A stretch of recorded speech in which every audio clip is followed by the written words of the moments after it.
Okay, well, here we are, everybody. Welcome into the Offensive Charm Podcast, episode 75. I am Alex. Most just call me Jazz. I'm the charm around here, and I regret to inform you that the offensive has actually been doubled this week. It's the offensive and the origin of the offensive. Everybody, welcome into the Offensive Charm Podcast. Episode 75. I am Alex. Most just call me Jazz. MamaAmorata. I'm the charmer. Why am I hearing the sound again? MamaAmorata, you gotta mute the stream.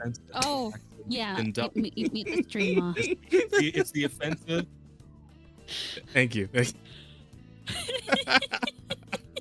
No, that's good. That's good. That's good. Train me. I told you I'm an old lady. No, you're good. That's a solid start. I love it when we start this. The question is, Jazz, can they hear us other than, Yes, they can. Don't worry. I went ahead and sorted that out before we started. I made sure this time. I did. So yeah, Rada, do you want to introduce yourself and also our guest? I feel like you should be the one introducing our guest this time. Oh, me? Really? Yes. Yeah, so you guys know who I am. I'm here to torture everybody. And then I decided to, at the request of Jazz, because apparently he doesn't feel he suffers enough, I decided to bring my mother, who is, of course, the progenitor of all things horror Amorata. She's the reason that I am here to torture everybody, more or less. And she's the one over there. MamaAmorata, if you'd like to, would you like to say a few words? Introduce yourself. My MamaAmorata, and I gave birth to the hellion known as horror, and life's never been dull since. Damn. That is a hell of a way for your mom to introduce herself. Horror. And dull. Damn. That is a hell of a way for your mom to introduce herself on the show. I love it. It's great. This is we're off to a fantastic start. Oh yeah. Oh, hang on. Speaking of fantastic What'd you break now? I'm not sure yet. Give me a second to figure it out. Oh, break me. Well, apparently okay, I think we're back. Offline on. Well, I think we're that'll come back. I think Kick we're good. Sometimes just disconnects. It comes back though. Yeah, I don't know. Like I said, I've been messing around with the settings lately and trying to figure out a bit more stable settings for OBS, but it's touch and go. It's a work in progress. It really is. I'm doing the best, but yeah, I mean, we should be okay going forward. Hopefully, looks like we're back up over there. Yeah, we'll hope we're okay going forward here. Sorry about that, everybody. It's not like anybody's over there anyway, so who cares? Fair point. Maybe I think we had a few over there. It was showing on OBS. We had like 2 or 3. So. Oh, that's neat. Well, at any rate, guys, welcome in everybody. So yeah, as I said, episode 75. Business as usual. We do have the. Oh well, there's one. Rada, kill that guy if you would for me. Thank you. I already killed one. Is there another one? Did you? Might be another one. I just saw one pop up in chat. I don't see one. Okay, maybe it was a lagged pop up of their message in my restream chat. So that could be what happened there. Couldn't tell you because I killed one quite a while ago. Okay, well then we're good then. We're fine. What was I saying? Oh yes, right. So you guys know how this typically goes. We got the question and answer section on the YouTube side. That'll be what we answer at the end of the show, by the way. If you want to ask any questions while we're going through, you can do that, and that's going to be the free option. But of course, we also have the paid option, which is the super chats. And if you guys do a super chat, any amount of money, then we'll answer your question right there on the spot, no matter what it is. Or if you got a comment you just want to put out into the ether, we'll go ahead and read that out loud for you. Either way, do you want Jazz to say some slurs for you? I might. I mean, look, we got to look at, we need a list of which slurs are okay on YouTube. As long as you're saying them, it's just about all of them. You know, I don't think that's how that works. I'm pretty sure my end pass is nullified in the YouTube zone. Fairly certain of that. So I think maybe soft day is okay. Because I feel like there's a good number of. Well, because like fucking like Kata says it all the time on their fucking podcast. She says it all the time. So. True. Fair point. Yeah. So with the soft day we might be fine, but other than that, well, we're gonna have to play it by ear, honestly. The rare stream that there's more humans than VTubers. True. That is a point I actually wanted to bring up. The fact since Rod is here in person, like myself, it's like one of the one times that the stream is more human than fucking anime Muppet. How about that? It's crazy, right? You're a Muppet. I mean, listen, I'm not the one with a hand up my ass right now, being puppeted around. All right, that's all I'm saying. She's downstairs. What are you about? Oh. You know. Hi, miss. We're the dumb people that watch your daughter, Cthulhu puppet, talk about entertaining company news. There you go. Chat saying hi to you, MamaAmorata. Oh. Just avoid any little hat-related slurs, as Rosa determined. Oh, right. Little hat people related slurs is what. Anyway. Well, I mean, I think that's kind of it for the preamble, unless I'm forgetting anything. Am I forgetting anything, or is that it? Rada? No, we're pretty much introduced, and everybody's welcomed in. We've said hi. Yeah, and talked about the question and answers and the super chats and all that shit. Yeah. So, oh wait, I almost forgot. Because of YouTube's new policy, we have to do this bit and start every stream now. Guys, remember to like, comment, and subscribe. All right, that thing. Oh, and now there's even an extra button down there that says hype. So if you think that we're like exciting and shit, you can hype us up and people might get to see the stream. I wouldn't put too much stock on that. I am about like 98% positive already that someone has figured out how to bot the fuck out of that. But hey, you know, it's worth a shot. They bought everything else, so I imagine you're probably right about that. Yeah, we'll see how that all pans out in the coming weeks, I'm sure.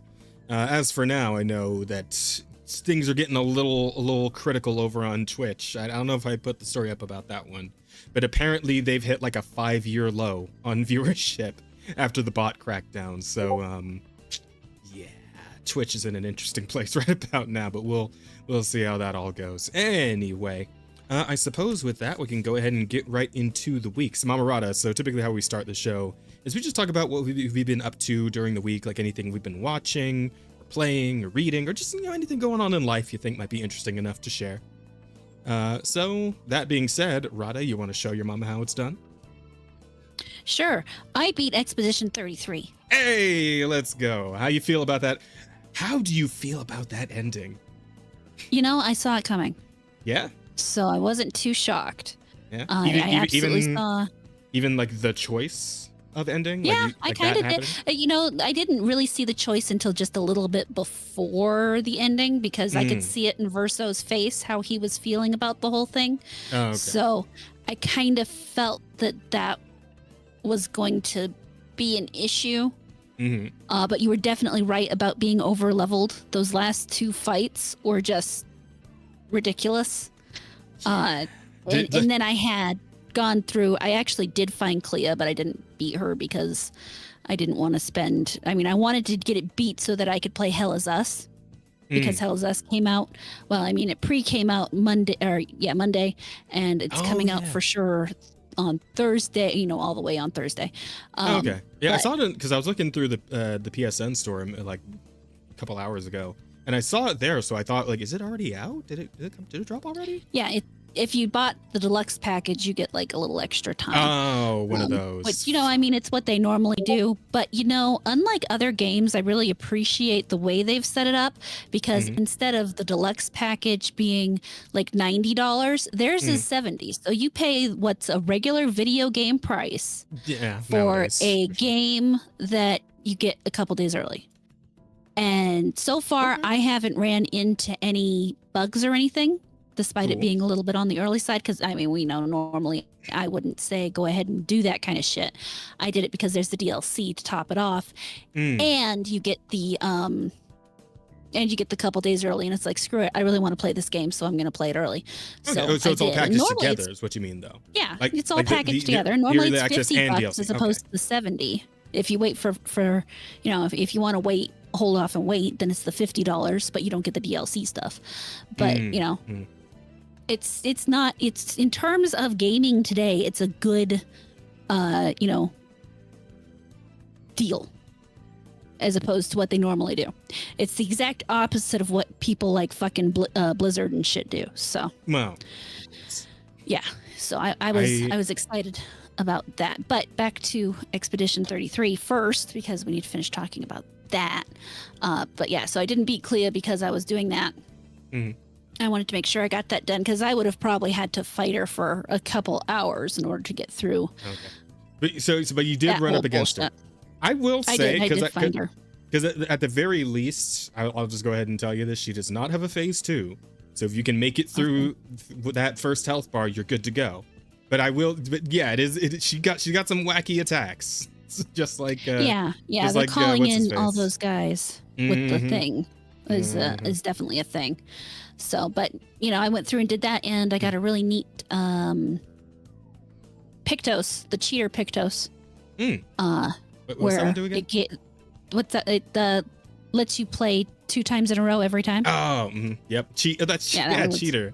Cheater's good. Yeah. That one was good. That's a really good one. So, and because of that, I just totally demolished Renoir, and I played Verso and pushed Mael out of the canvas. So, Well, there you go. I'm gonna have to go back. I actually chose the other ending because I decided to trust that Mael would be able to handle it, and that was the wrong choice.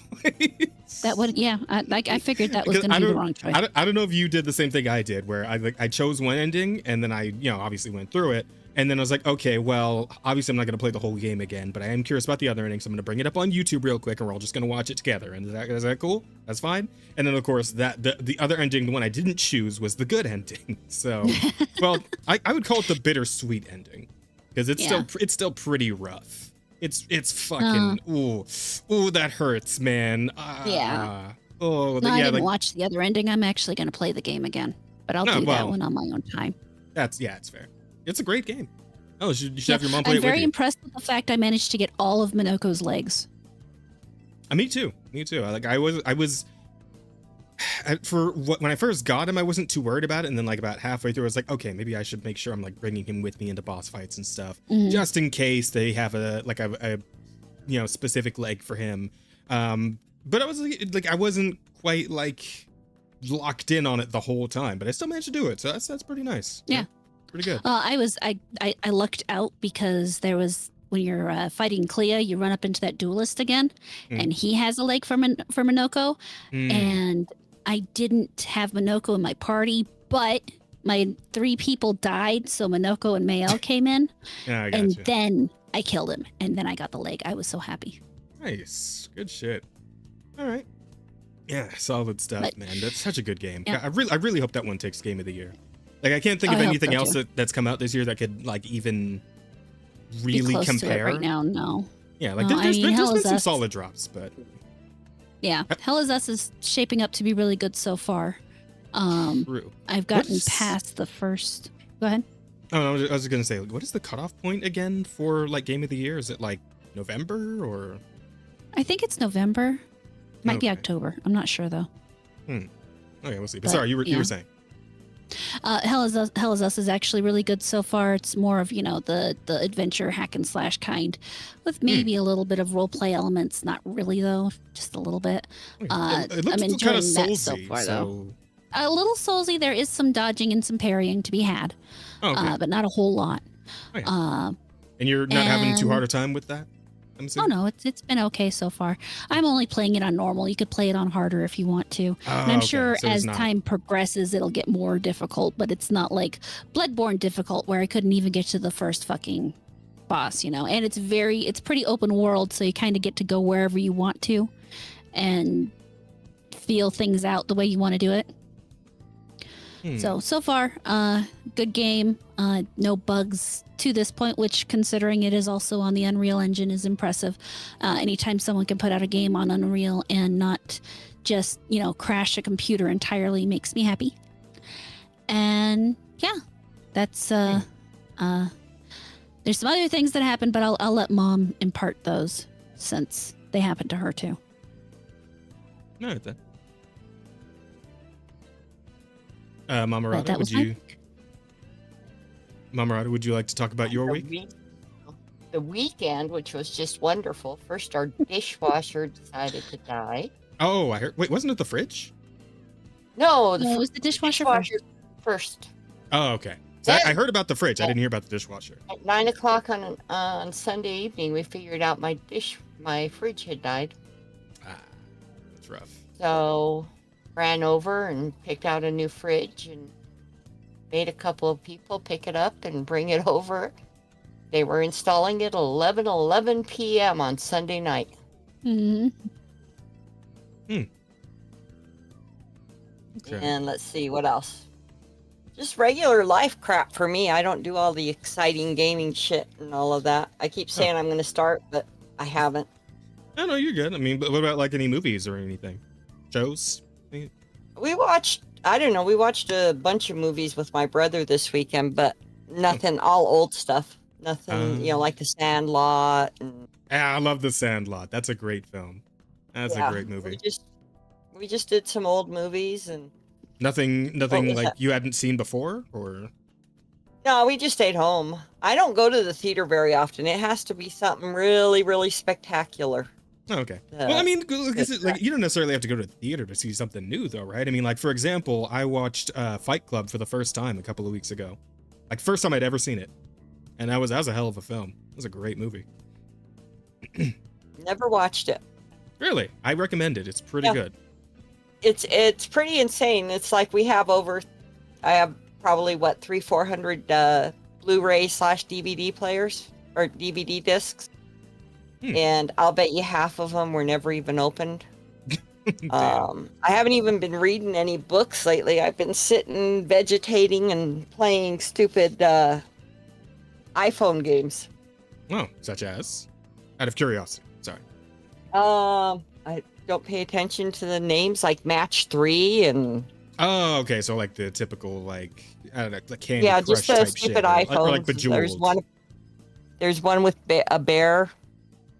It's all matching puzzle type of things. Okay, yeah, just nice little brain games to keep your mind active. Yeah, I like those. Yeah. I got something for like a like crossword puzzle game on my phone that I just kind of crack open every so often. Shit like that. It's nice. The crossword game, I would say, keep your mind active. I consider these games kind of brainless. Oh. Because it's all about like matching stuff or putting things into a line or something. And it's something you don't have to think to do. Trust me, I think too much at work. It's better than scrolling Twitter. I'll tell you this. Well, I do that too. And sometimes that gets really irritating. Yeah, I just bet. Same here. And I grabbed some irritating stories for the news lineup. So look forward to those. Those will be fun to talk about later. And every now and then I pop into Facebook. Wow. But Facebook is just a family thing. It's like I want to, I have a lot of older family members there. Oh, okay. Yeah, man, like, I don't know. I haven't used Facebook in like years at this point. Obviously, my mom and my brother and my pops, they still all use it because it is starting to seem like Facebook is the older demographics, like, what do you call it? Social platform of choice, right? Whereas like a lot of younger people will either gravitate towards like TikTok or Instagram or Twitter, shit like that. But yeah, like Facebook seems to be like I hate to put it like this, but kind of like the nursing home of social media at this point. Like that's pretty much what it is. That's why I'm there, so I'll know when my ex-mother-in-law dies or my aunt dies. Oh, shit. Oh, fuck. I appreciate the honesty on that, and I do. I really do. Oh, goodness gracious. Jazz loves playing brainless games. He plays ZZZ. You know what? You know what? I have to at least be paying attention to not get hit. Okay. All right, yokai. You know, maybe ease up off me. I do play the horse game. But that's neither here nor there. I wonder if your mom would like the horse game. I don't know. How do you feel about horse racing, MamaAmorata? Way back in like I'm gonna say about 85, 86, there was a horse game on the Commodore 64, horse racing game we used to play a lot. I mean, way back. You probably weren't even a thought yet. No, he's younger than sheep.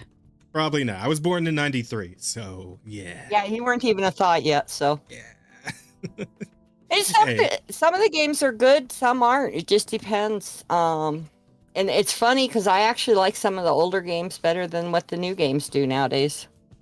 That's a fair point. So, I think I would like to like fuck around with a Commodore 64. It's like just some point in my life, just for the experience of it. Like just give me a good mixture of like games that it used to run, and just like sit me down with one for a bit. I think that'd be interesting. You know, just to see where it all came from, you know, where it all started. Because the earliest I ever played was like a Super Nintendo, right? Like Donkey Kong and stuff like that. So oh my god, you're so young.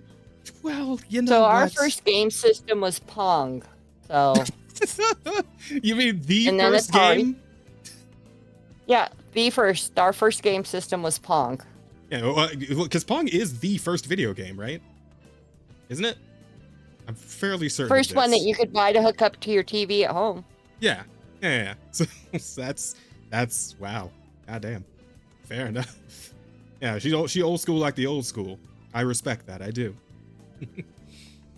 Oh man, but yeah, I'd be messing with some Pong for sure. Absolutely. A grand old time. It's stupid how long you can sit and play that game. You know, it is, but because I remember, I think it was like an arcade. There was like, you know how they have like air hockey tables? One time I went to an arcade that just straight up had like a Pong table. It was like a virtual table, but like you could actually physically stand around it. You could move the blocker with like a physical thing that was like attached to the table, and it was just it was like a really big version of Pong. So I had a pretty good time with it. It was fun. Yep. Yeah, it was like spiced up a bit though, because like I don't know if old Pong has it so like the brick goes faster the more it goes back and forth, but the one I played in the arcade did. You could actually put a spin on it if you hit it just right and sped it up. You could actually put a spin on the Pong, on the ball, whatever the dot gripping back and forth. Really? Wow. Yeah. I didn't know Pong had tech. But that's I had to try that sometime. I'm gonna find like I don't know how much do those go for on like eBay these days. Do people sell like Commodore 64s? There's actually Atari is putting out Commodore 64 and Atari boxes that you can hook up to your TV now that have like a whole bunch of games and stuff on them. Okay, it's one of those things I want to get in the near future. Do you know how much they're dropping that for, or? $2 something. Hold on, I'll look. Yeah, because I'm assuming if it's for like 200, they're probably just it's probably come with like an emulator that just has like every game that was ever on there, right? Which I can't imagine is like a massive library. They're not doing every game. I was kind of disappointed because some of the games I really liked aren't on the list. Mm-hmm. Oh, have you seen it too? Yeah, I'm just now hearing about this. I didn't know. Yeah, I follow it on Twitter. Yeah, they have a Twitter. Yeah. Send that to me. We can talk about that in the news. I'm curious. I second yokai. Show her Uma Musume. Yeah. So what chat's talking about is there was recently released a game that used to be Japan only, right?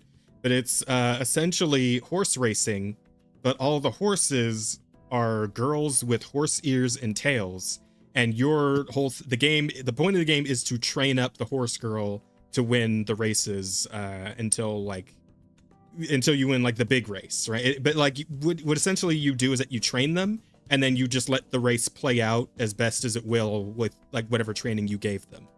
It's kind of neat though. It's kind of fun. I don't know. I feel like we should have you look at it and see what you think one of these days. I think it might be worth. checking out. I'm curious to see how you react to it. Be fun. Yeah. All right. I'm far more open-minded than most people expect me to be. So. Okay. You know what? I believe it. I mean, the fact that you're even here and hanging out with us on the podcast, right? Wait, what are you muttering around over there? Said she's also a lot bitchier than people expect her to be. Wow. That's just natural Damn. and inherited. Yeah, It but I is say, very much inherited. yeah, you know where you get it from, Rada. Like, damn. I know exactly where it came from. There's no question. Like you're catching strays from a gun that you are holding right now. No. I know where the bullets came from. Like it's the fucking. Oh my god, do you ever see Wanted? That movie with Angelina Jolie, No. Yes. where they were like, okay, your mom saw it. So you remember that Okay. scene at the end where Angelina Jolie like curves the bullet and it goes all the way around the room and then it hits her? Right? Yes. That's Rada right now. I'm good. That's good All right. stuff. Okay. So But what yeah. did you do this week, Jazz? I mean, a lot of gaming. Haven't done as much watching as I've been wanting to do. Right, I've been trying to make a list of like old anime to go back and watch, like shit like Excel Saga and like I don't know, Lucky Star maybe, so, shit like that. But I haven't gotten around to it. What I have done is and goddamn you, Mizu Tamari, and Mama Oko, damn you both. I got back into the First Descendant, which you might recall as the fucking Chinese Gooner game. With a lot of very attractive women who shoot very big guns. I got back into that, and I actually had a pretty good time with it. It's been a while, and they recently had like a pretty big update with it, which has improved some things. You know, the game is gradually getting better. They added some vehicles to help you get around quicker.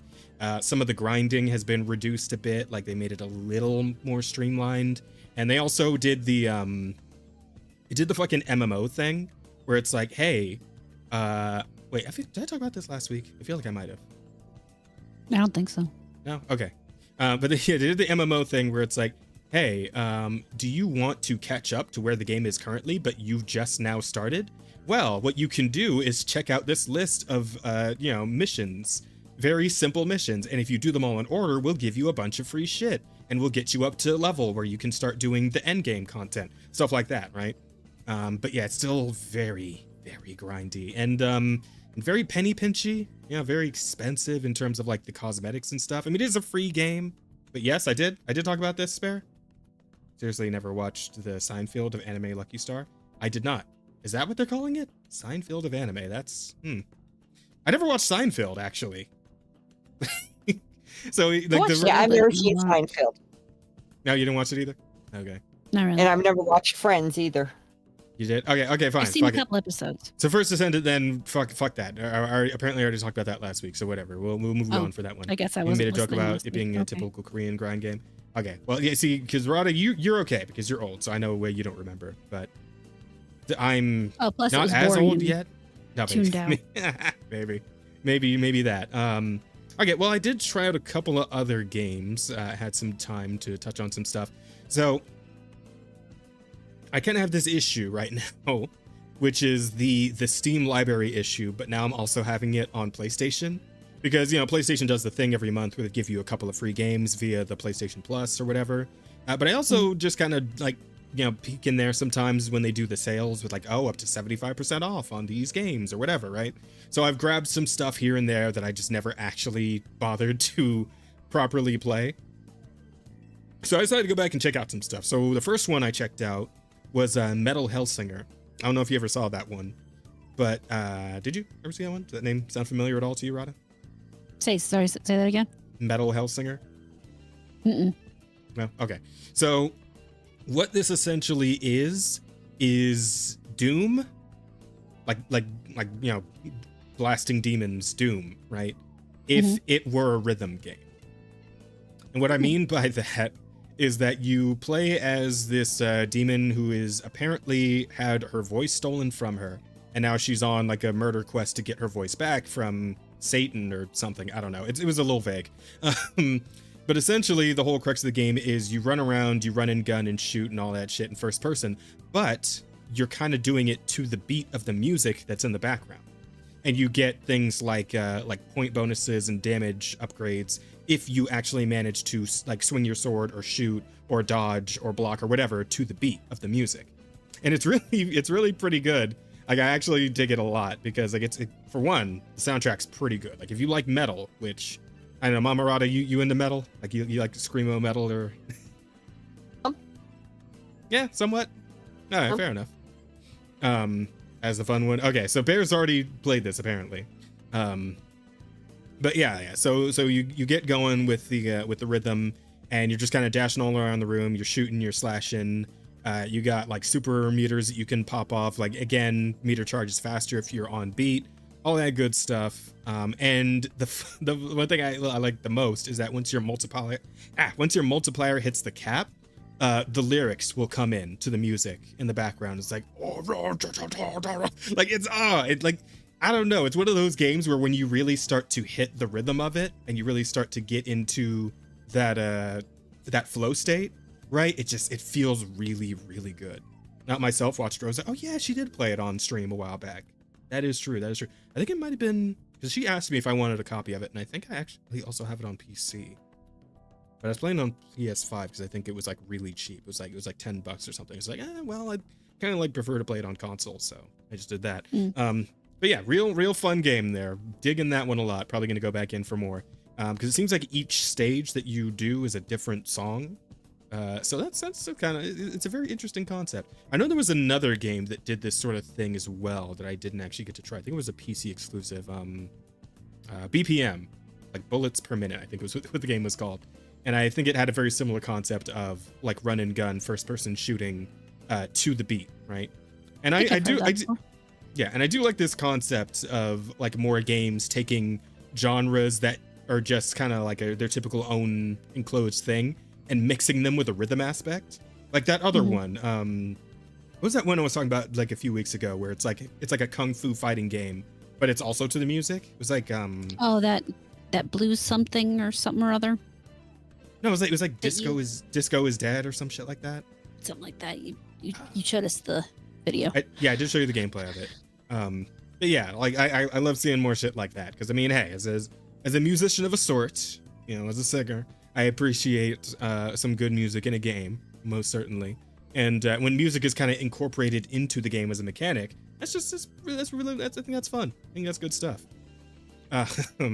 So yeah, that's one. And then I also circled back for a game called Eternites, which is it's a anime like hack and slash kind of game, but it also might be a dating sim.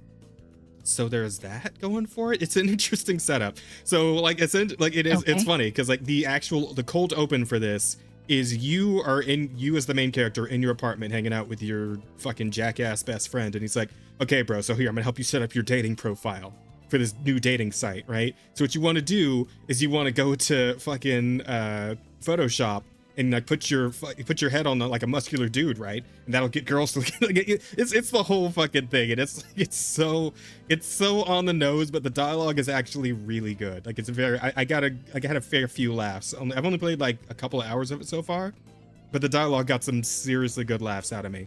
But the actual like setup, the real setup here is that the very next day, a giant fucking like evil wall pops up in the middle of the city you're in, and it starts turning people into like fucking mutant zombie monsters that start killing each other and infecting more people, and it's essentially a doomsday scenario, right? And then did you say an evil wall? Yes, a gigantic wall, just a massive wall of light and evil, and its particles like come off it and infect people and turn them into monsters, essentially. Okay. Yeah. And then you, as the main character, you get to a shelter and you meet up with a few other survivors, but then the shelter gets invaded by the monsters, so you kind of need to get the hell out of there, right? And along the way, you end up getting captured by this mysterious lady with a dual blade, and she cuts your arm off, and you're like, what the hell? That's, damn it. And essentially, after you get your arm cut off, you go into like a little mini coma, and you meet a god, which is a woman calling herself an architect, and she gives you this whole spiel about how she and this other architect are like the creators of the world, and she needs you to help you defeat the other architect who's kind of, having a bit of a moment. So she gives you this fucking magic light arm and says like, okay, well, go and kill this evil tree, which is behind those two walls that just popped up, and have fun. And essentially that's all I know of the story thus far. And then you just kind of go and start like beating up zombies with your fucking light sword arm. But it's pretty good so far. Combat's a little janky. I mean, it's a little simplistic, but I believe this was like a $40 game at release, and it's by a smaller studio, so I kind of get that, you know. But it would be like the dialogue in this game is really solid. It's very good. Like the one that got me was when you're talking to this architect lady, right? It's like giving you the spiels, giving you the rundown about what's going down, and she's showing you a map of the Earth, pretty much, and she's showing you where the objective is that you need to go and deal with. And then she said, and that, you see this dot right over here, this very small, pathetic-looking dot? That one's you.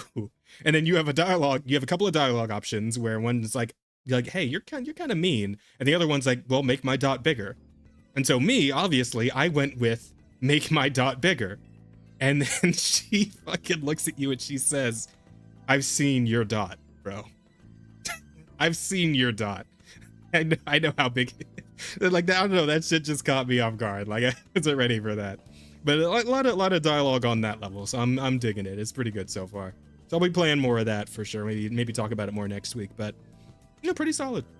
MC's best friend is the best character. He kills me. Yeah, I mean, right now I'm like hot and cold on him because he was kind of being like the bumbling best friend like right at the start of the game, and then right as I'm getting into the first dungeon, he just starts being a bitch about the fact that like my main character, like you as the main character, have gotten a superpower that lets you fight the monsters, while he's kind of just tagging along and doing nothing, right? Like, but now he's being a bitch about it. Like he's being passive aggressive. It's like, oh, I bet you think you're so cool now. You got superpowers. So like, hopefully he moves past that quickly, because that's just annoying. And like, if that's going to be his whole thing for the whole game, then I'd rather like something just kills him, like, so I don't have to worry about it anymore. But yeah, we'll see. Maybe he'll be all right. Yeah, pretty good though. Also, a thing on your hat will catch the light and absolutely become blinding.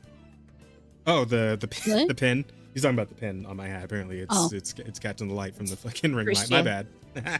my bad. Pin. Like the dance game Sekiro Shadows Die Twice. Oh no, not that one, Yokai. It was a different dance game I was talking. Dead as Disco. That's the one. Thank you, Bear. Is the one you were thinking of. Though there are others. Okay, yeah. I mean, somebody like, listen, guys. If you ever find like cool like action rhythm games like that, send them my way. Show me those, because I would love to play more of those and talk about them on the podcast and whatnot. Let's get some spotlights on those. Our show is very small, so I would be contributing almost nothing. But you know what? Yeah. I give it my best shot. You know, can't succeed unless you try or something. I don't know. But anyway, that all aside, I think that's pretty much it for me. Not really anything else of note to mention. I don't think. Let me see. No, I mean, we played more Bloodborne. We did do more Bloodborne. We did do more Bloodborne, and we made some good progress. Yeah, that Amelia thing was much easier than we thought. Yes, it was. And this time we had problems getting the co-op to work again, but it wasn't because I was stupid. It was because I didn't have a gate open. We figured that out. Yes, we did work that out, and once we got through that, not too bad. Although the fucking woods were unpleasant. Too many snakes. Too many snake balls. Way too many snakes. And now there's those alien things. Yeah, we got to deal with the aliens next time we come through. But yep. I have done some prep work off stream, and I think next time we're going to be in a good place to get through the rest of that and challenge the next few bosses. So we're making good progress. We're going to go to college. That's good. You know, we're going to find the college. We're going to get an education.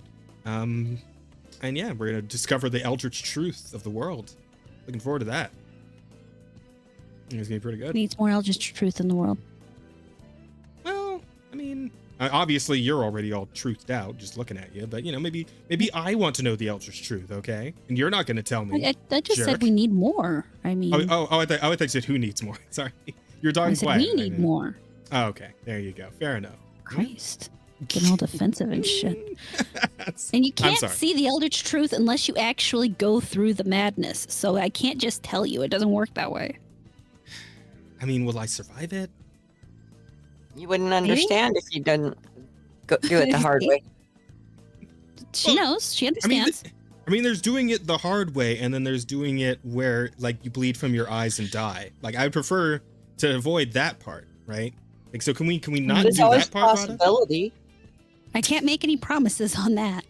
And that depends on how strong you are, Jazz. Are you a strong man or not? I'm pretty strong. I think I'm All pretty right, strong. then. So you should be fine. I do warehouse work. Like, come on. Yeah.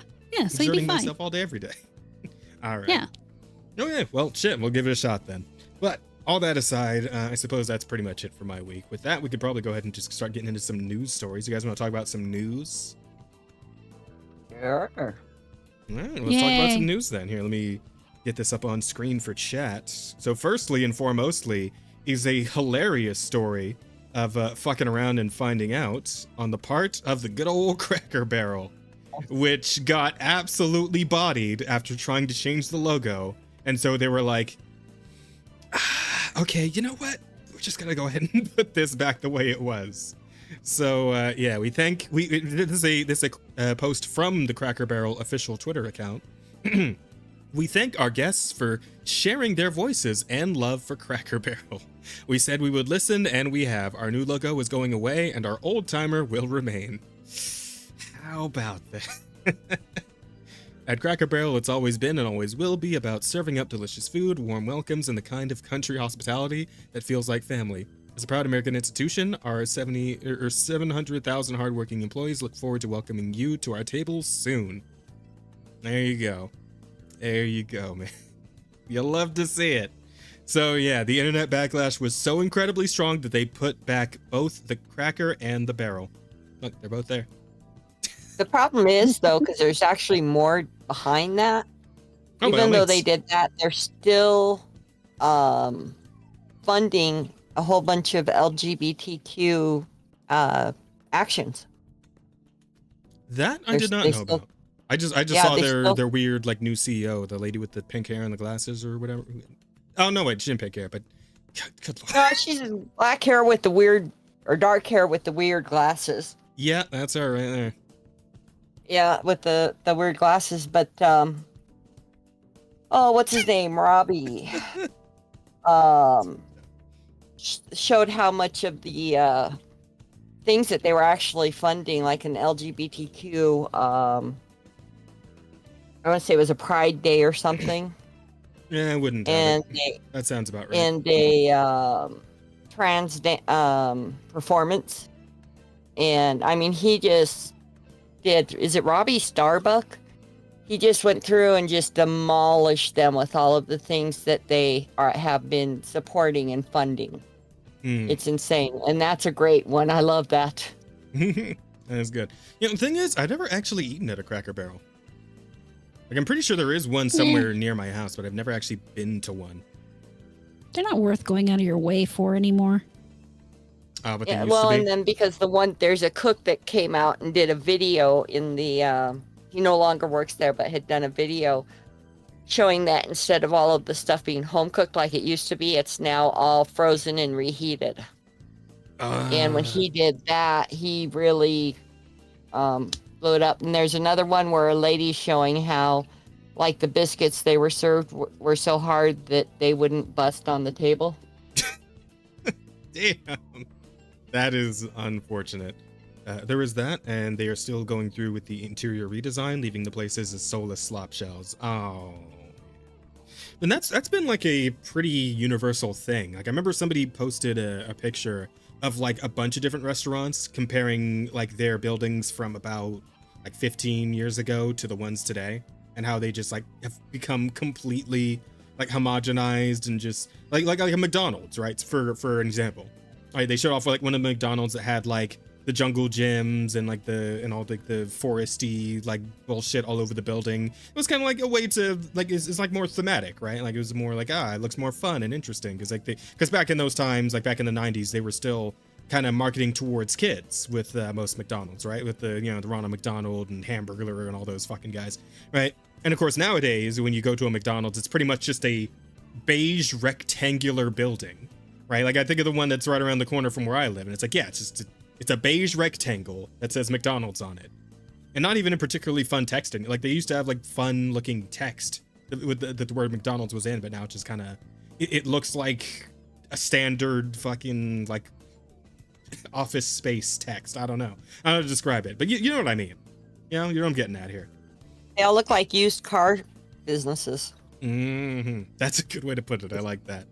And The I don't big know, fine man. building.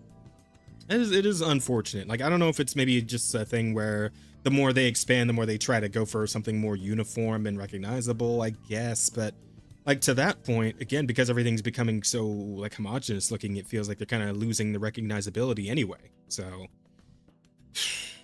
Pretty soon they'll all be Taco Bells. well, even Taco Bell was on there, actually. That picture that I saw, I should have saved that so I could bring it up. But yeah, but even like the Taco Bell buildings are becoming like lamer looking, like they're less colorful, they're less interesting in their designs. Well, you've seen Demolition Man, right? No. Oh my Oh. God, Jazz. Listen, I've missed out on a lot of older movies. I'm sorry. Like, That's one of the. I just got to tell you guys, I I had don't just know seen if I Fight could Club. be friends with you anymore now. Holy shit! Okay, we'll watch Demolition Man. We'll do a fucking like movie night in the Discord or something. All right, that's fine. Yeah, because that's one of those movies you should absolutely see. It is one of the best movies. I've heard the name before though. What was that one about again? That's Wesley Snipes. Sylvester and- Stallone and Wesley Snipes. Yeah, and it's in the future. Sylvester Stallone stopped Wesley from doing something. They both got frozen, and it's years in the future, and now the future's all fucked up, and every restaurant's Taco Bell. Huh. Taco Bell won the restaurant wars. Yes. So gotta it's do- one that you need to see. But everybody saw this shit? Bear? Villain? Yeah, You guys all see the everybody. movie too? Yeah. Damn. I'm the only Yep. one? Only You're one who right, didn't it's see it. just you. All right. Okay. We'll Even make she's time. seen it. We'll make time. I promise. We'll make time to watch Now, it. Sheep's One of probably these seen days. it at least twice. Since he's been here alone. Much like how, like when Rada was describing it, all I was thinking of was Idiocracy in my head.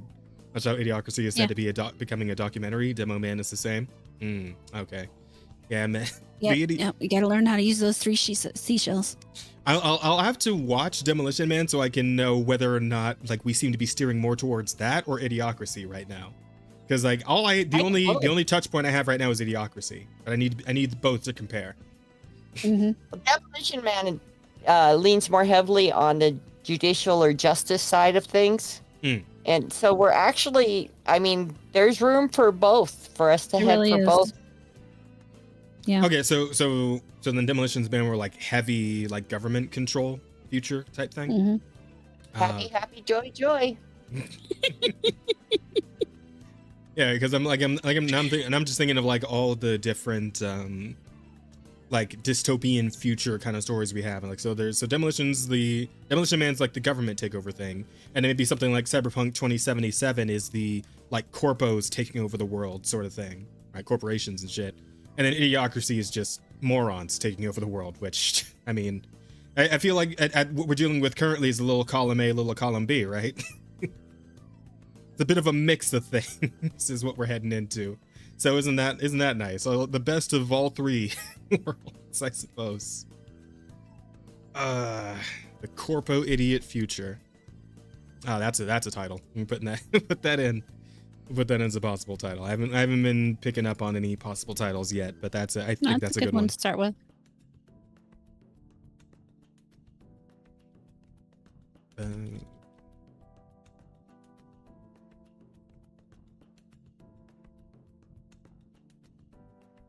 We fixed. Everybody's so Oh, man. okay. But I'll tell you what. Quiet. I was starting to get nervous. Oh no, I was typing out the thing. You can hear my typing noises? Nope. Oh well, sorry. Yeah, that was me. That was me typing away. Also, you're going to fucking love Wesley Snipes in it, man. Speaking of Wesley Snipes, I still need to go back and watch the Blade movies. Like I think You I haven't watched Blade? I think I watched Blade 2 in like bits and pieces when I was like 12 or some shit, right? Because my mom, right, like she was very much not the just let the kids watch the R-rated movies, they'll be fine. She was not that kind of person. So I missed out on a lot of the more mature films of the time, right? And never went back for them. Well, not all of us were already of age by the time those came out, Rada. Okay. There were R movies before then, and my mother let me watch them, right, Mom? Most part, I mean, there were a few. Yeah, She wouldn't let me watch The Good Son, but that's mostly because she was afraid that my brother might get ideas. Either one of you might get ideas. True. Holy shit. Oh. That's terrifying. And I read the book, so I know the ideas that were incorporated. You know, you were probably right to be afraid. I'll be honest with you. Having known Rada this long, as long as I have now, I feel like you probably had the right of it, MamaAmorata. I'm with you on this My one. brother's worse. Are we gonna have Your brother is a little psycho in his youth. Yes, he was. Are we gonna have the Brother Rada episode too? Is that where is it? I mean, I can always reach out and see if he's interested. He's got all sorts of tech knowledge. Okay, yeah, that could be fun. We'll have to see about it. And he games. And he does game. And he does stream. Well, shit, there we Sometimes. go. Sometimes. Yeah, sometimes. Well, He he's doesn't got stream a lot. but he's got the prerequisite knowledge for a podcast like this, so that's good enough for me. He's got way more gaming knowledge than I have, especially for current games. For now. Right, we're gonna get you all caught up on we're gonna start with Uma Musume, we're gonna go from there. We got all kinds of shit. We got a wonderful world to show you, MamaAmorata. I gotta remind you, I'm a boomer. I've forgotten more than you've ever known. Damn. The Family Rada Is podcast. Uma Musume on the phone? Yes, it is. Huh? Oh, okay. I was asking you if that horse game's on the phone. Yeah, it's on the phone.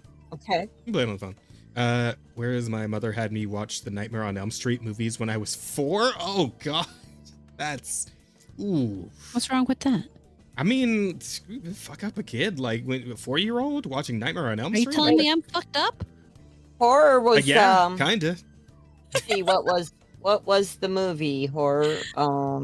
Because I maybe it's just me, but I think if you show a child a movie about a killer who specifically targets children, like I feel like maybe they'll maybe be a little freaked out about that. There was a period in my life where I slept with a stuffed animal at the foot of my bed for a little bit, but I got over it.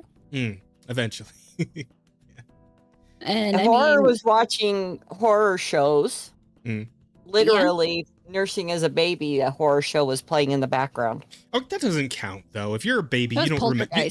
You're talking about. That was Poltergeist, but it didn't stop there. I mean, Halloween season for our family's always been horror show after horror show. Yeah. Oh yeah, fair enough. Didn't matter my age. I will say though, if you're an infant, you don't remember any of that anyway. Like, come on. You're like literally There's like a 1-year-old. There's some things that kind of set in because I mean, I to this day have an issue with flinching. Because when I was 2 years old, a tree fell on me. Oh. Yeah, you were 4. Oh, was I 4? You were 4 when the tree fell on you. I was 4 when the tree fell on me. Considering you're still here, I'm imagining this wasn't like a particularly big tree, so. It was a very 30-foot long branch that weighed about 120 pounds. Oh, the fuck! How? Yeah. And there was a Y where where 2 smaller branches branched off of the big branch.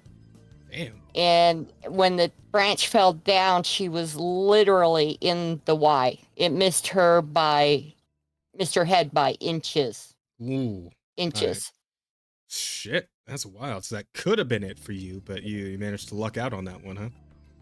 Yeah, now if you move your hand really fast by my head, I flinch. I will have to keep that in mind in case I ever get the opportunity. I feel like I forgot. Okay, so I see on here Electric Angel said, what was MamaAmorata's specialty again? You mean my job? I'm an accountant and basically CEO, CFO, manager, whatever of an appliance store. I do literally basically everything for that store. It was fatal, Jeff. I knew you were ready. I like when you started chuckling, I knew you saw Bear's comment in the chat. The which one?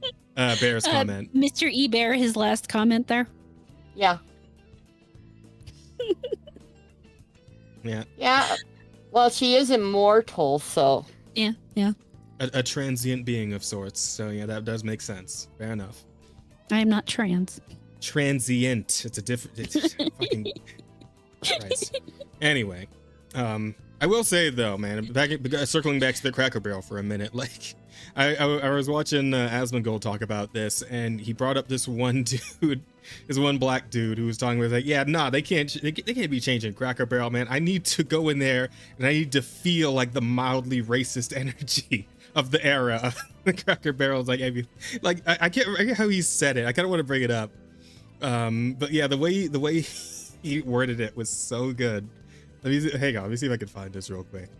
Yeah, you guys can talk about more of Rada's childhood for a minute while I search this up.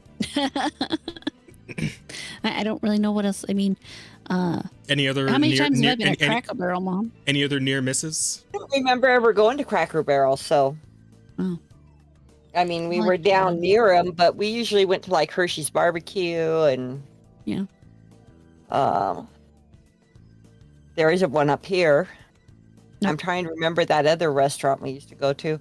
Golden Corral type of thing. There was that, Super Salads? Oh, yeah. Super Salads was good. We tended to go more for those type of restaurants than the Cracker Barrel thing. I think we probably ate at one once when we were down south. Yeah. I ate at one in Ohio. Yeah, but I mean, like the whole home cooked food type of thing hasn't been our thing. When we want home cooked food, we eat at home. We go out to restaurants for something that we normally don't cook at home, or that is exceptional in the way that they cook it. Mm-hmm.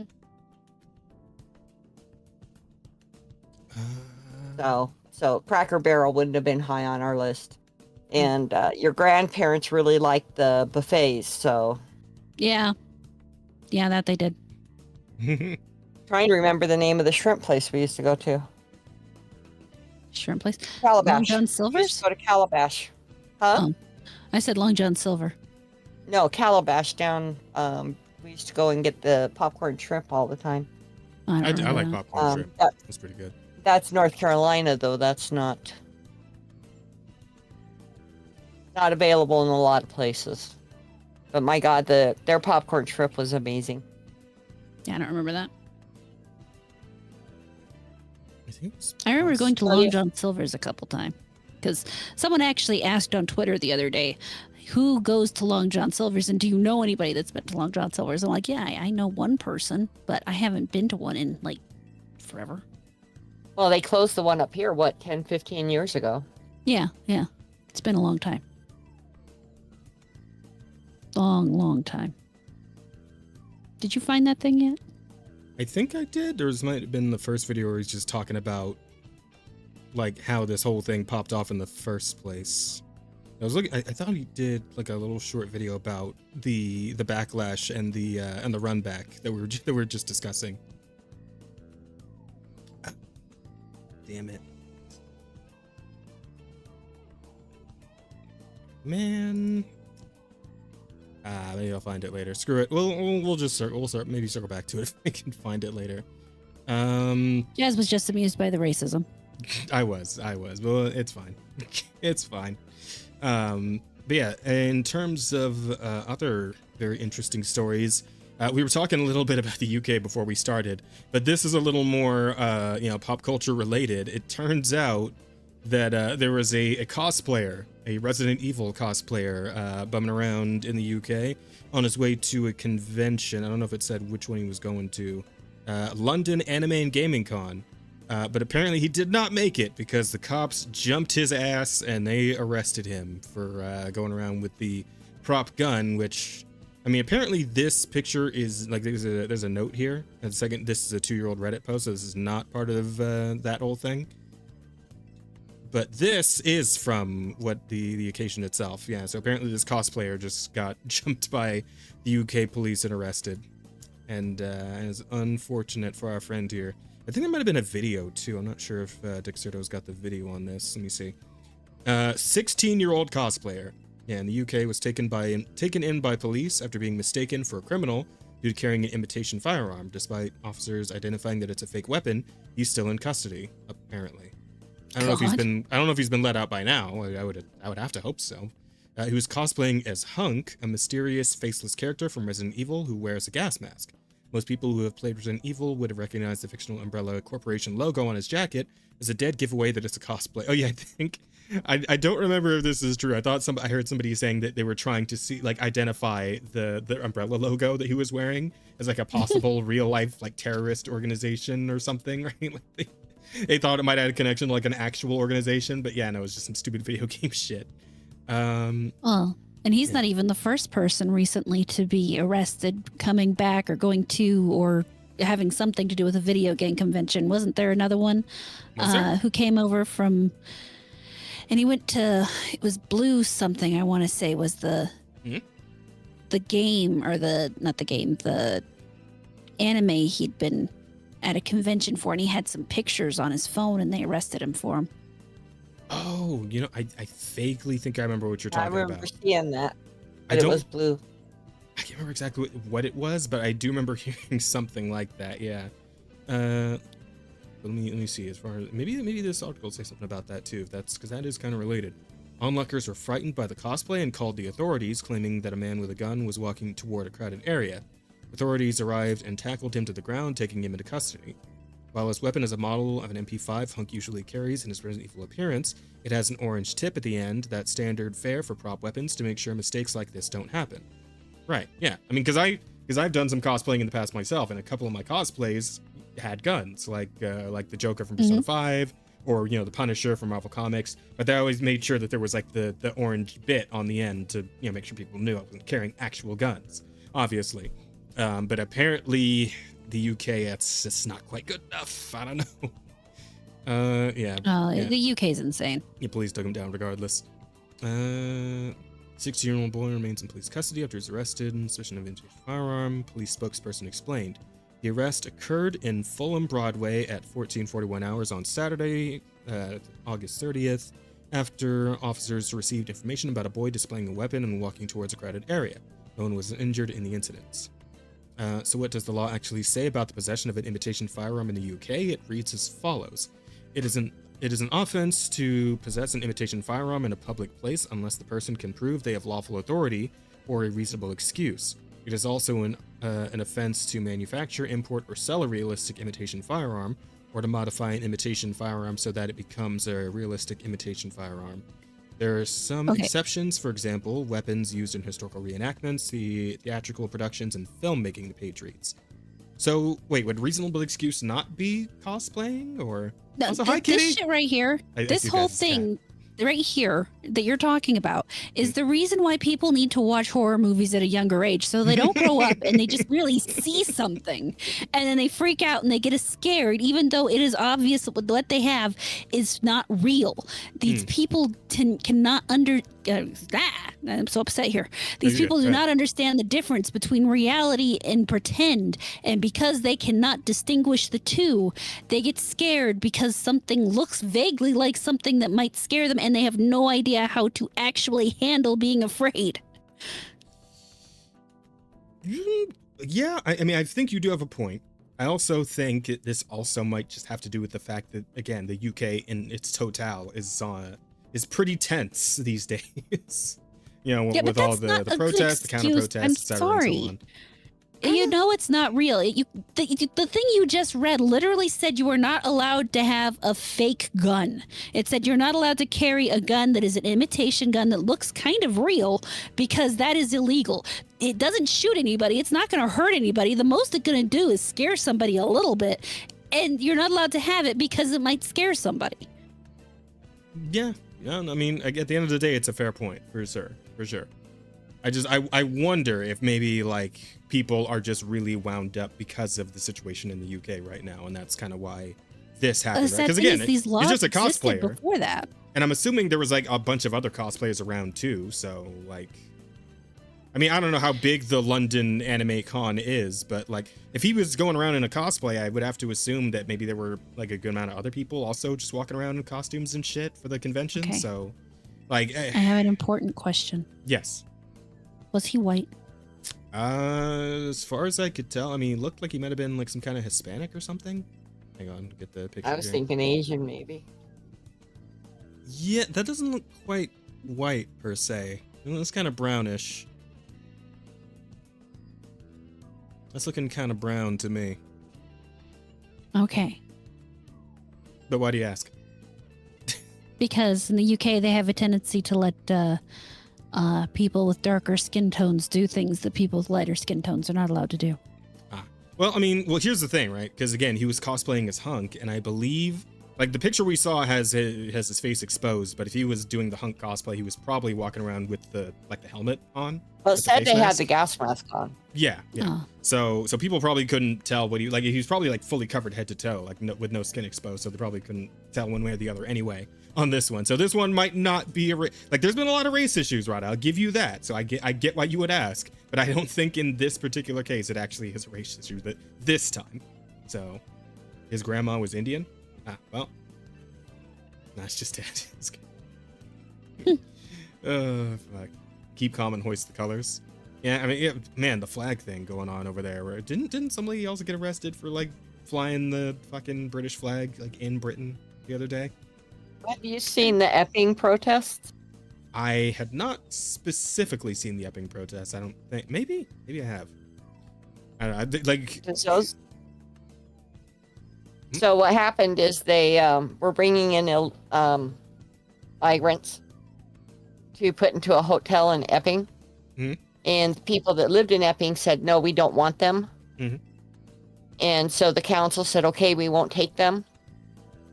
And but there was some small protests and stuff that happened. Well, then the UK, I think it's the Supreme Court, came down and said, oh, yeah, you're going to take them. And then shortly after that, one of the head UK counselors came out and said, oops. Oh, sorry. Yeah, keep going. I found the video of them actually grabbing him. But they said that the migrants are more important than the citizens of Epping or the UK. He said, gave him his glasses back. That was nice. Oh yeah, that's fucked. That is. I mean, that's kind of like a big reason as to why there's so much unrest is like the unequal treatment of actual sovereign citizens and like immigrants and that whole deal. But that's kind of neither necessarily here nor there. I just wonder like how much of that like that whole the general unrest factors into something like this happening and people freaking out this hard over was essentially just a kid in a costume, right? You even see the umbrella logo on his shoulder right there, right? So it's like, and I get it, not everybody's gonna recognize the logo. It's a stupid nerd thing, and there's probably plenty of people who don't play video games just walking around the streets during the day, but even so, it's like, yeah, there's a bit of an unnecessary freak out for what is essentially just, he's just made a stupid mistake. I don't think so. I was gonna say the kid made a stupid mistake. Like he's just walking around a costume. He's got the little orange nub on his gun, right? I mean, it's actually he could very well go to jail for a couple of years for that. Oh yeah, well I guess so in the UK specifically, right? But I mean, yeah. I wonder how well known like UK fake toy gun law is exactly, because I can't imagine stuff like this happens terribly often, because don't they have like pretty strict gun laws where like not even the police usually have guns in the UK? They have really strict gun laws, and they have knife laws, and they have weapon laws that are insane. Yeah, it's like Japan where like laws. even you can't buy silverware unless you're over 16. Wait, what? You can't go into a store and buy silverware unless you're over 16. Yes, no, I'm dead serious. You're not allowed to buy a fork if you're not over 16. Oh, bro. Yeah, up to 15-year-olds. This is the same country that's saying they need to dull the ends of kitchen knives, round them out instead of being pointy. I so saw that you can't stab your significant other. And I'm like, oh, man. What? I wonder how the machete bins are doing. The machete receptacles. You mean the ones that keep getting broken into and all the knives are being stolen out of, and they're trying to imitate in fucking Australia? Yeah, that's exactly what I mean, Emma. Some were trying to say the logo was a Nazi symbol. Oh, for fuck's sake. Oh my god. Jazz, do you have a license for that spoon? Oh, you got a license for that spoon? What? You what? This is what happens when you don't scare your kids when they're young. That's a title. We're putting that in. But I'm gonna spell it like British people say it though. LOI Here we go. Loicense. Loicense. Yeah. That's Got a fine. license for that spoon? Exactly. Oh, hang on.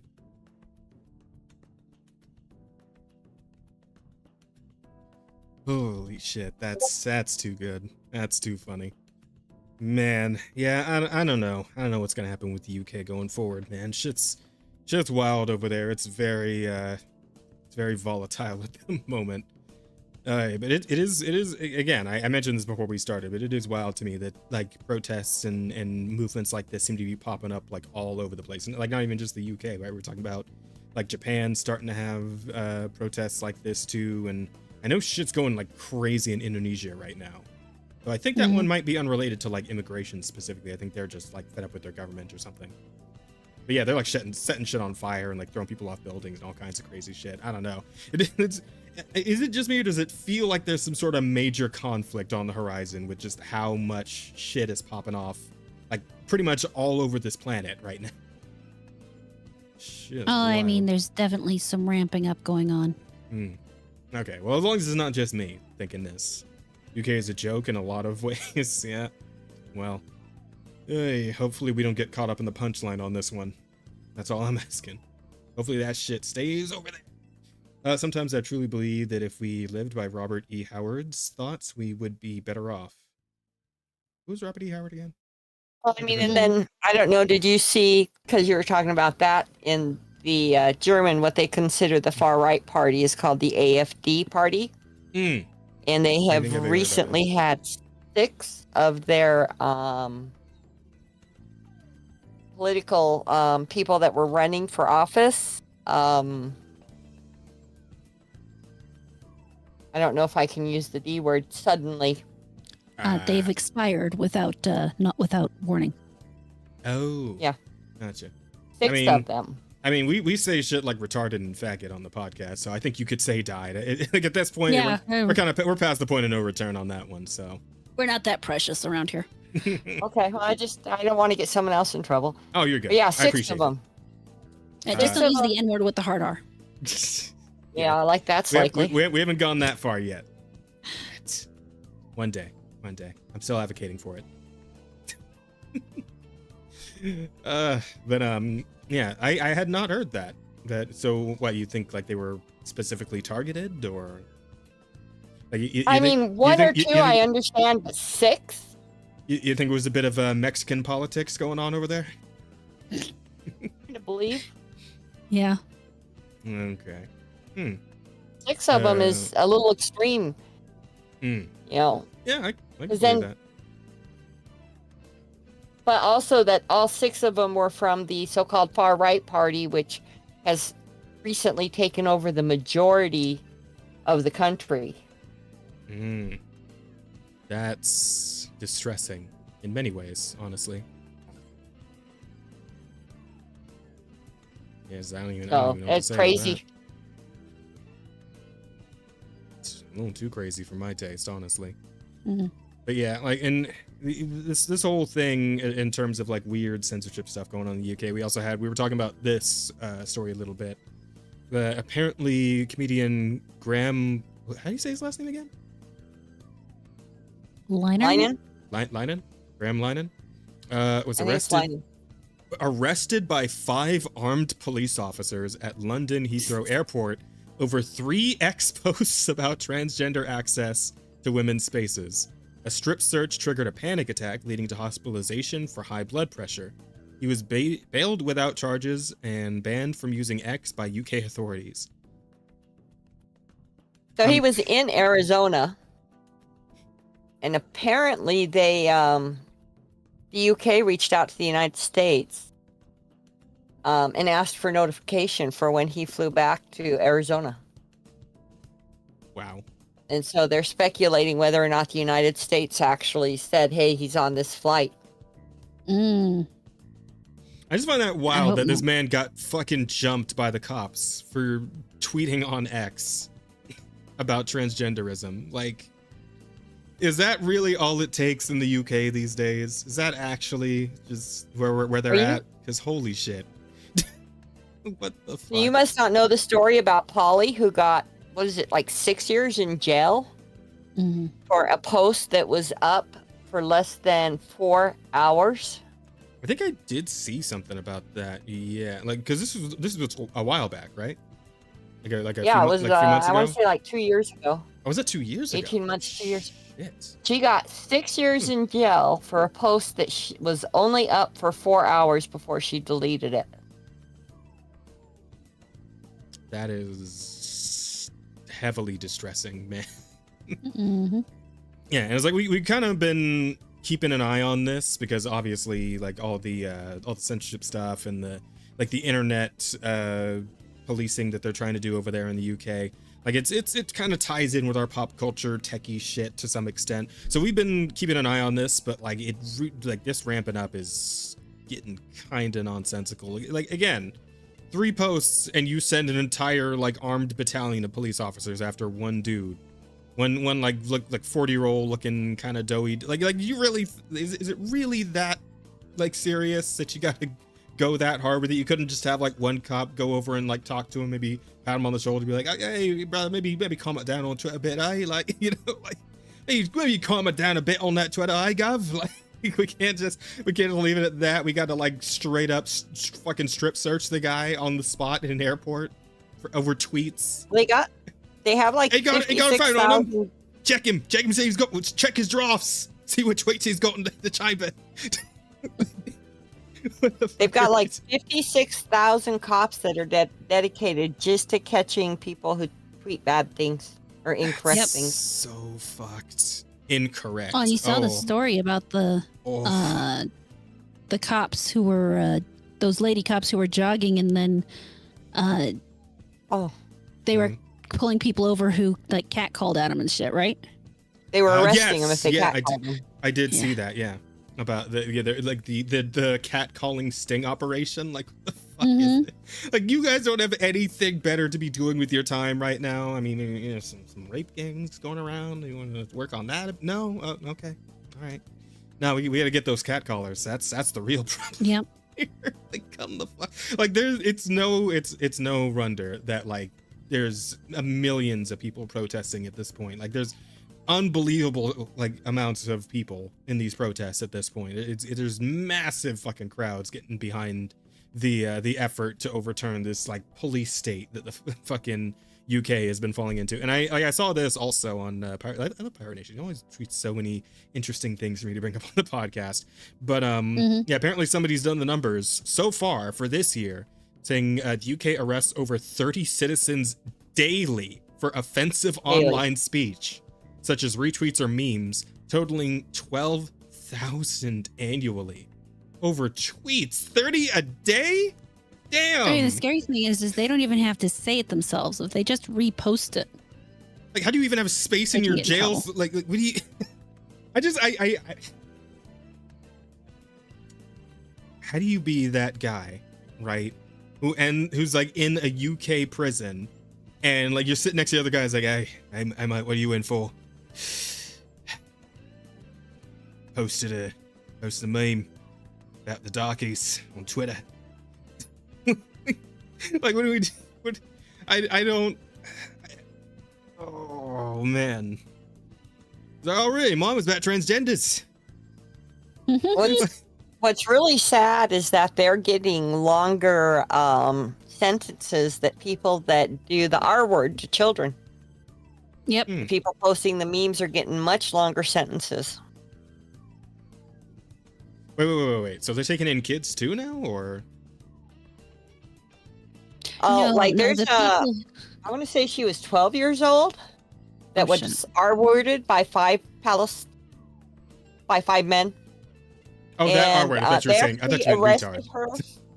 They actually arrested her and charged her for prostitution, drinking, and taking drugs. I think you can say raped, Mom. A little too Australian with the accent. You're right, Bear. My bad. That was a little too Australian. He gets a little confused if you don't use the right words. I do. I'm sorry. I thought she was saying 11 or 12-year-old girl raped by 5 men. They got her drunk. They gave her drugs. They kept her for hours. And I think actually they kept her for a couple of days. She escaped. They arrested her for prostitution, drinking underage, and drug usage, and didn't do anything to the men.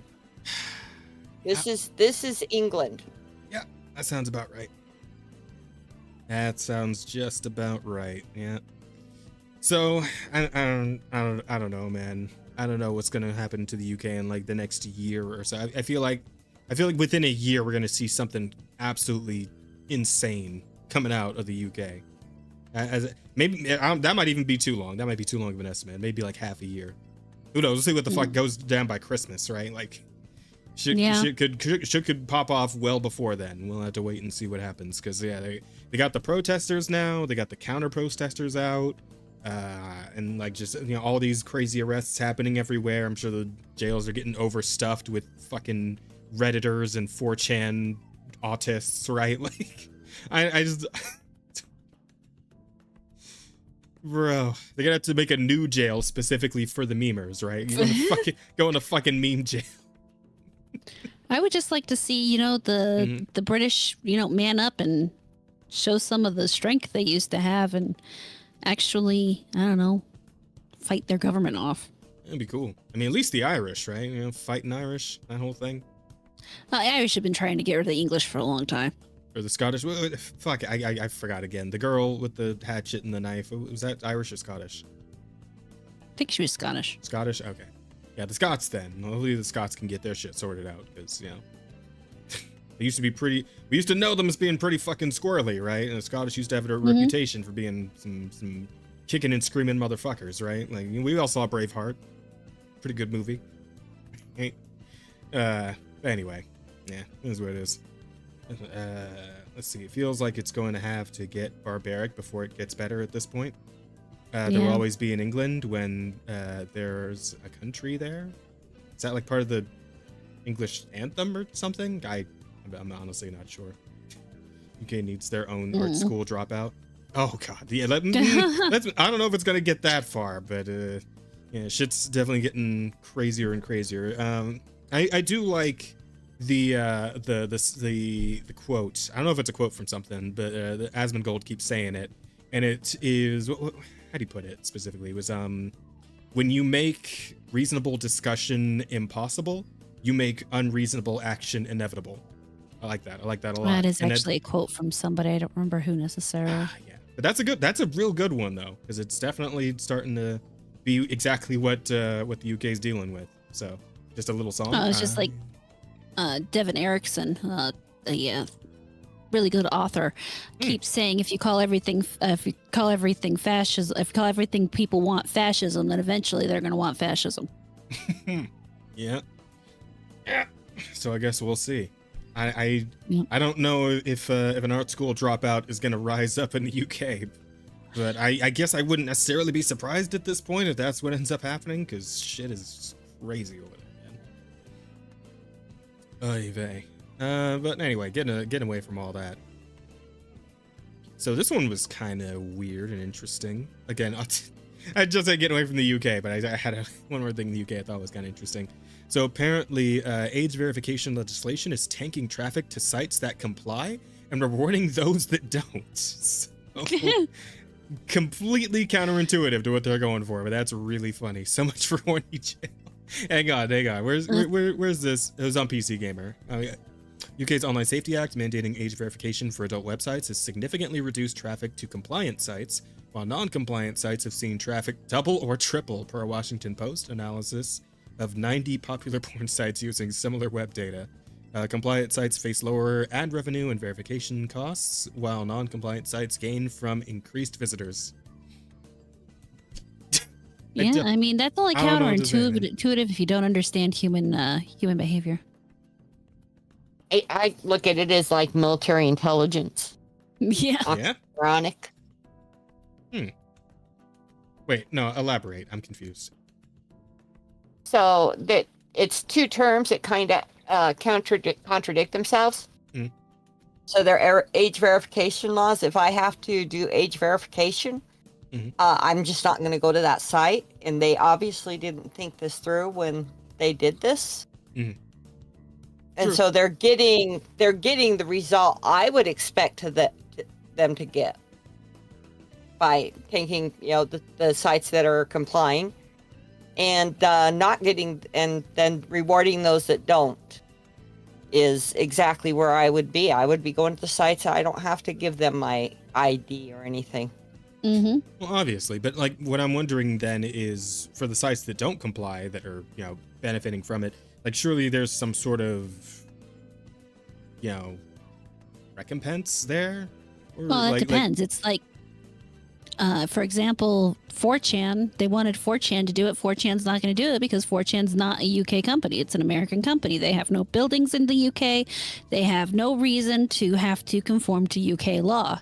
So to expect 4chan to put in these age verifications and then on top of it, because they're not, expect them to pay these fines when they are in no way beholden to the UK government is ridiculous. So there are plenty of services, websites, whatever, that are in the same position. So I mean, a good example would be, eventually we're all going to have to try to identify ourselves on YouTube, but because Rumble is going to refuse to do that kind of thing, that is another option for people if they don't want to have to do it. So because they're going to capitulate, YouTube will lose the traffic of the people who don't want to do that, and Rumble will pick it up. The other thing is they still haven't figured out a way to get around VPNs. They're working on try it. to make them illegal. Yeah, they are trying to make VPNs illegal, but until they figure out something that stops VPN, then I can be in the UK, say I'm in the United States, and I can go anywhere I want. So they can say X is illegal here or there, wherever, and until they figure out a way to block all VPNs, they're pretty much screwed.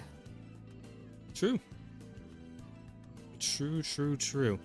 It's just, and that's why the ones that aren't complying can be rewarded at this point, because anyone using a VPN can still go to those sites and put their money in there. Indeed. It definitely does just ring of like the whole thing is a fight that they went into like woefully underprepared for, right? Because like all these problems they're running into, all this pushback, and having to try and like, especially with the whole like arresting people for memes and shit, like, it's a bad look. It's a bad look. It's a bad use of force for trying to, impose their will on, the UK internet users and whatnot. It's not going to end well. It's not going to turn out well. It's just not. The thing is, they don't expect people to push back, let alone push back to this degree. They're so used to complacency that this pushback is unexpected, and they truly don't know how to respond to it yet, other than overwhelming force that is also causing them huge problems. Yep. Mm-hmm. And I think they severely underestimate the human desire and eagerness to circumvent laws that make no sense, rules that make no sense. There is absolutely nothing that they can do that people aren't going to figure out a way around. Those people include the kids who are going to do this stuff whether they want them to or not. The fact that I saw a post earlier today saying something, it's like in 3 days or something, that 16-year-olds will no longer be allowed on social media, and that's going to be a big relief to the parents who now don't have to worry about their kids on social media. It's like, are you kidding me over here? You're talking about a group of kids. You're talking about kids under 16. This is obviously a group that's classically, you told them not to do something, they're not going to do it. There is no way that 13-year-old is going to go take a picture of Norman Reedus from Death Stranding and use it to bypass that age thing. And to top it off, you also have the idiot parents who are just going to give their kids the permission to do it anyway. So this law is doing nothing but punishing the people who are willing to follow the law.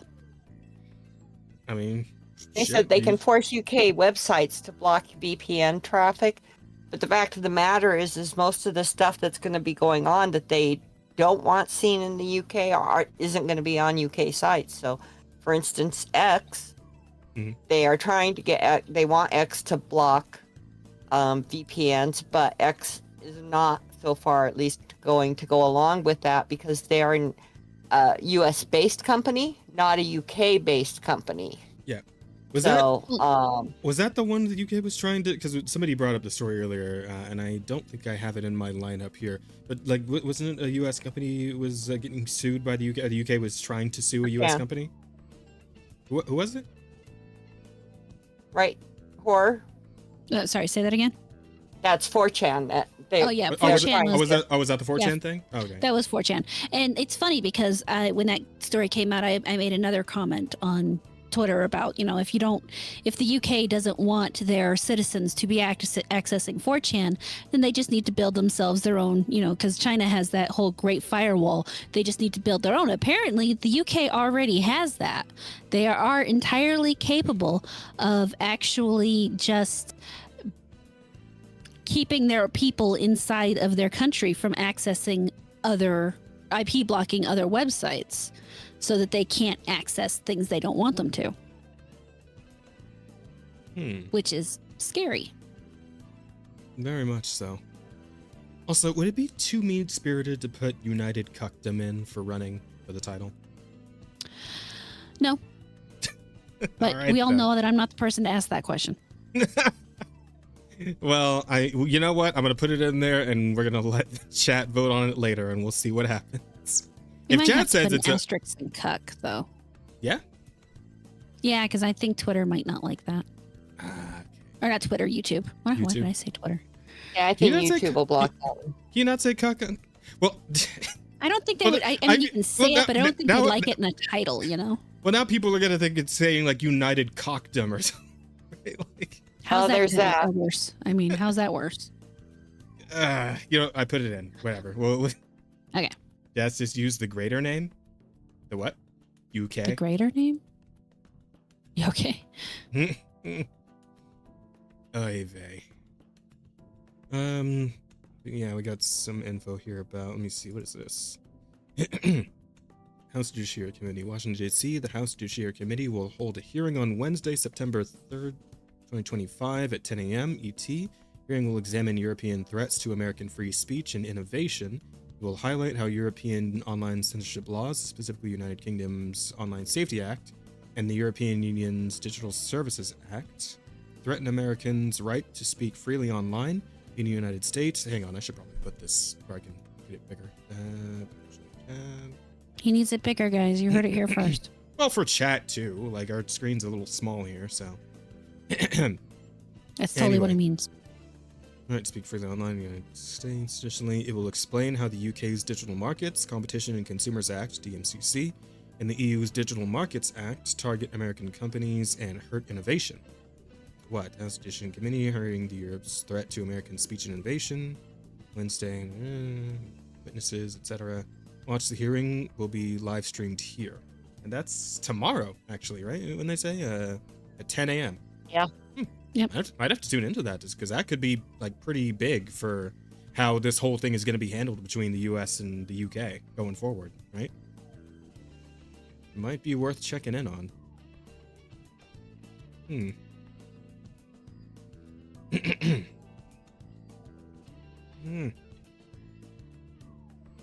All said. What else was there? Yeah, it's just another committee meeting. It's not really going to be anything. No? Oh, they'll talk about it. Yes, we'll see. Should maybe talk about something. The problem is a lot of that is just talking. True. Fair point. Boy. We can talk about something a little lighter though here. We can lighten up the mood for a bit. So I thought this was kind of interesting. The this thing with Lionsgate is holding a screening of The Long Walk, which is a new movie coming out where I think it's like some sort of competition where a bunch of guys have to like just walk for an extended period of time. And I think if you stop walking, they like shoot you. But if you win, if you're like the last man walking, you get like $1 million or some shit. Almost like a Squid Game kind of deal, right? Yeah, where you need to... Yeah, screening of The Long Walk where you need to walk on a treadmill faster than 3 miles per hour for the whole movie. Which I'm assuming is going to be somewhere for like an hour and a half, 2 hours long. If you stop, you'll be escorted out of the theater and you can't watch the rest of the film. That's funny. I'll wait for it to be on streaming. What do you That's mean? okay. We That have sounds that. like a great We have that workout. walk pad in your office. We can always pull that out for you. I might try it. I feel like I could do it. I just like where would they be doing this though? Like where would To they be have fair, enough space 3 to miles set an up hour like? isn't that fast. Well, Or- no. so- No, what I mean is like because you'd have to set up like I'm assuming a good like I don't know 80 treadmills or so. Like how many people does a normal theater typically seat? Depends on the size of the theater. I mean, I would say between 80 and 100. Yeah, so it's like you set up like I'm assuming about as many fucking treadmills, right? It's like where do you get enough space to just put all those treadmills down? It's going to be, basically kind of like a third, because the space the treadmill is going to take is more than the space a seat is, Yeah, considerably. yeah. So like my thought is like maybe like a drive-through kind of situation where they just have it outside and like a big fucking like projector screen kind of deal. I mean, That would be my. So that would your guess too. But let me. Yeah, Yeah. I would think they would choose a special venue for it so that they could set them up. Because the other side of it is, I mean, who wants to buy 80 treadmills for one event? Those things aren't cheap. Well, I mean, But can't they just write it off as a business expense? awesome. Well, the problem, I hate it when people say that. The fact of the matter is, which would you rather have? $1 or nothing? $1 Mhm. Exactly. typically. So saying, can't they just write it off as a business expense? Essentially, what that means is if they spent $20,000 on treadmills, that's $20,000 they don't have, and what they get back is 21% savings on their taxes. So 21 times 2, they get $4,200 tax break. They're still out $15,800. I'd rather have $15,800. Well, I suppose it's like it kind of depends on how effective because this is the marketing stunt, right? Like this is to get people Right. talking about the movie. So it depends on how effective it ends up being and like how they end up doing at the No, actual but box take it office and movie exponentially. drops. How many cities when you can use an existing gym and their existing treadmills, maybe, Yeah. and do it in concert with like Planet Fitness or something. Yeah, That'd be a that's much cheaper way to do it. that is a fair point. Well, here let's have a look here and see exactly what the plan, because they might go into detail about what the actual plan here is. For participants in this weekend's A Long Walk treadmill elimination event, the task is simple: walk or miss the movie. Wait, this week? Oh, I think this might have already happened then. Yeah. The new Stephen King adaptation, directed by The Hunger Games' Francis Lawrence, has an incredible premise. In a dystopian America, a group of young men enter a contest where they have to keep walking at a speed of at least 3 miles per hour, and it only ends when one person is left standing. Question is, how far could you go? 3 miles per hour isn't that fast. The average walking pace is anywhere between 2.5 miles per hour and 4 miles per hour, so if you're relatively fit, you should be okay. However, if that was the case, nobody would ever win the contest. In other words, don't underestimate the challenge. This weekend, viewers will put the movie's challenge to the test in Los Angeles cinema. The screening, which is taking place in Culver Theater on Saturday, August 30th, will see influencers and film fans put to the test to see if they can follow the rules of the long walk, walking above 3 miles per hour without stopping throughout the entire film. That's 108 minutes of constant walking. Fuck. Yeah, That's not that long. I mean, that's kind of significant when you think about it. That's an hour. That's Not an even hour of long. walking plus. Those people have never obviously been to I mean, the people setting this up have obviously never been to a convention or something.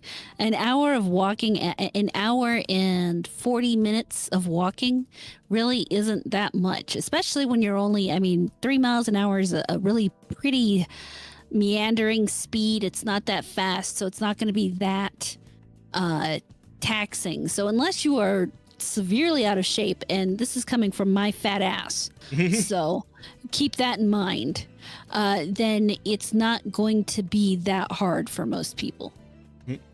I mean, because the thing is, you're talking about like a convention, but it's like I feel like at a convention you're not walking like for an hour straight at any given point. You're probably stopping and standing around, probably taking a seat somewhere. You know, you're not like literally walking forward the entire time you're going around a convention. Like, come on. There's seats in conventions. People that are going to Well, you know, not seats, but like you sit on the people floor. that walk regularly. It's not going to be your average person for the most part. It's going to be mostly people who walk regularly. Yeah, like I can't think of a lot of people who will straight up just walk for an hour or like hour straight and longer on a regular basis, right? Like that's going to catch up a lot of people because they're just not, a lot of people aren't used to doing that, right? That is kind of out there for the typical human experience these days. Not a lot of people got to walk for an hour plus straight on even a semi-regular basis, right? Like even people who go to the gym and like walk on treadmills and whatnot. How easy it really is to walk for an hour. Now, I think the part that will be the most difficult of this is if the movie's really fucking boring, you're going to feel every one of those goddamn minutes on that treadmill. You're going to be on there thinking, dear fucking God, when does this end? That would be the hard part. If it's a good movie, if it's something that really keeps them absorbed and interested in, I think the hour would... The time would fly by without them even realizing that they've been walking for that long. Because at least for me, when it comes to walking in that kind of exercise, that's the hard part for me, is that I find it so extremely boring, just utterly mind-numbingly terrible, that it just I hate it so much. But if I can keep myself somewhat engaged and entertained, then I'm okay. But yeah, there's the gimpy cat. I see him. But I also just had another thought, right? And assuming, so they're doing this inside a theater, and let's say, let's be generous, there's like 40 treadmills in this theater, right? For this thing. Imagine the sound of 40 fucking treadmills and people walking on those treadmills for the entire, like, 90 plus minute stretch of this movie, right? Like that's probably the real breaking point for a lot of people, is just hearing 40 fucking treadmills all right next to each other the entire time you're trying to watch a movie. Like, Jesus Christ. That's probably the worst part of it, I would have to say. I would have to imagine, right? Because treadmills are pretty fucking loud. I don't know if you guys been to one recently, but they could be quite obnoxious in the amount of noise they can be if you get a bad one, yeah. But I mean, that would be a good reason to do it at like a drive-in theater, and then you just wear like headphones or something. And it says they retrofitted the cinema, so yeah, well, I don't know then, that's crazy. But they're only doing it at one location, so it's not as unreasonable than if they were trying to do it in multiples. True. Yeah. And there's always going to be, like, there's always going to be a situation where there's that one guy who got invited to this thing who's kind of a jackass, and he's like, what if I just jog for the whole thing? And then his is like louder, and you can hear his footfalls louder because he's jogging instead of just walking, right? Like, you know, there's going to be that one guy, and you know he's going to be he's going to be on the treadmill right next to yours too. So I can imagine it, like, straight up. Ah, fuck. Anyway, but hang on. I'm getting off. We're getting too off the weeds here. Where did I leave off? Oh, okay. Put the test and follow the rules a long walk. That's 100 minutes to constant walking. If they stop, they'll be pulled from the screening and escorted out of the theater. The press release reads, if they make it through the movie, there isn't a prize, other than getting to see the whole film early, of course. In order to make the... That sounds awful. It does. In order to make the challenge feasible, the Lionsgate team has retrofitted the cinema to house a collection of treadmills instead of seats. Right. Unfortunately, you can't be on my... Unfortunately, the participants for the screening have already been chosen, so you need to wait until the movie comes out on digital so you can watch it on your phone in the gym or on your TV as you take a stroll on your walking pad. Regardless, the idea behind the screening has been praised by fans, including Gen V star Patrick Schwarzenegger. Is Arnold Schwarzenegger have like a brother or a son or somebody? Or is Son, probably. It's a kind of fun marketing idea. I can't wait to watch this movie. Looks awesome, he wrote. Cool. I'm going to attend a screening where I can watch it from a reclining leather chair while nursing a Pinot Noir. However, I will walk home after, or maybe I'll run like the kids in Weapons. Critics Richard Roper joked. Tickets for the long walk are on sale now, and it hits theaters nationwide September 12th. I'm kind of curious about the, because I saw the concept, but I didn't actually watch the trailer. You guys want to check out the trailer real quick? Oh, sure, why not? Yeah.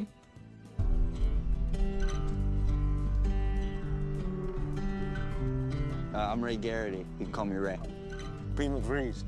Hank Olson's the name. Walking's my game.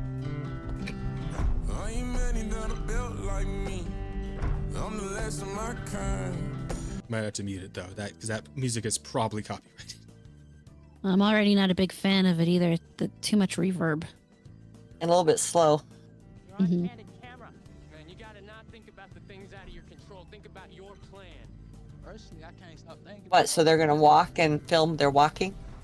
I guess so, yeah. Maybe the guys Yeah. with the guns shoot them if they stop. Yeah, okay, maybe they do die if they stop walking. Because why all the fucking military stuff if oh oh oh no Oh, cramp and oh there we go. damn okay all right, that's pretty good. Saw that coming. Holy shit. I'm not gonna go through the whole rule book, but it boils down to this. If you fall below the speed of 3 miles per hour, you get your ticket.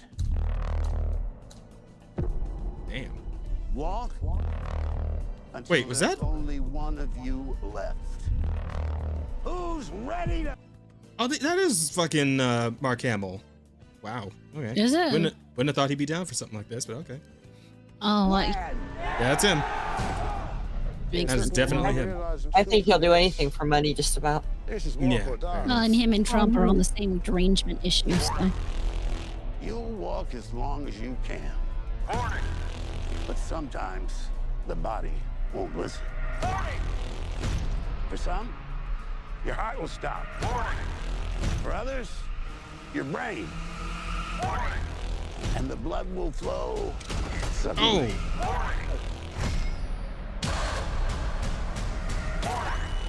There's one winner.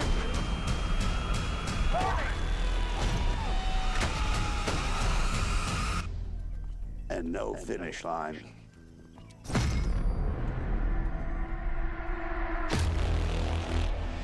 Oh. That's you like break one of your ankles, but you gotta keep going so they don't shoot you. Like, damn. Holy shit. Oh, that is okay. You know what? I'm kind of down. I'm kind of into it. Looks kind of interesting. I don't know. Like again, it's kind of the whole like Squid Game. Like this is essentially just one big long Squid Game movie where they're playing one game till the end, right? And it's like can't sleep, can't eat, you just walk, right? Or I assume maybe they have food or something to eat while they're walking, but I but they can't need sleep. to- Like that's just crazy. I need more. Yeah. I need to. There needs to be something more to it. Like there has to be like why are these people doing this? Were they tricked into it? What?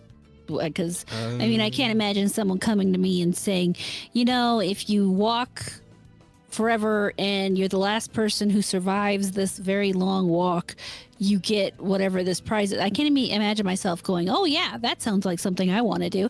And these kids are starting out way too cheerful in the beginning if that's what's going on. It's like, did they not know from the word go that they're going to be killed?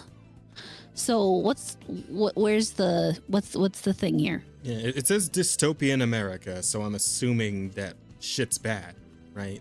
And I'm guessing maybe they were informed beforehand. I don't know. I think these movies are kind of trying to desensitize the general population to the idea of these things happening, kind of like Hunger Games too. I mean, I don't know if it's quite that deep because like this Stephen King's the whole thing, right? Is just like shit like this. Stephen right? King, yeah. Well, and you have the problem with Stephen King right now is that he's lost his mind and he's no longer doing cocaine. Oh. Wait. So hang on. Those sound contradictory. Those two statements. That man is so far over the edge. Oh Wait, my God! he stopped doing cocaine and that's why he lost his mind? Yes. Well, and he was hit by a van. Oh, well. Yeah. That didn't help. The being hit by a van thing. So he stopped doing cocaine. Then he was hit by a van, nearly killed. Managed to come back, and all of the books he's written since then have not been particularly good. Mm. And his mind has kind of just, I mean, you've seen him on Twitter, right? I have not actually. I don't really keep up with Stephen King. My God. His level of derangement, his Trump derangement syndrome, to be specific in this case, he's one of is off the charts. Him now I see why and Mark Mark Hamill's Hamill. on board. Yeah, you see why Mark Hamill's on board now. Yeah.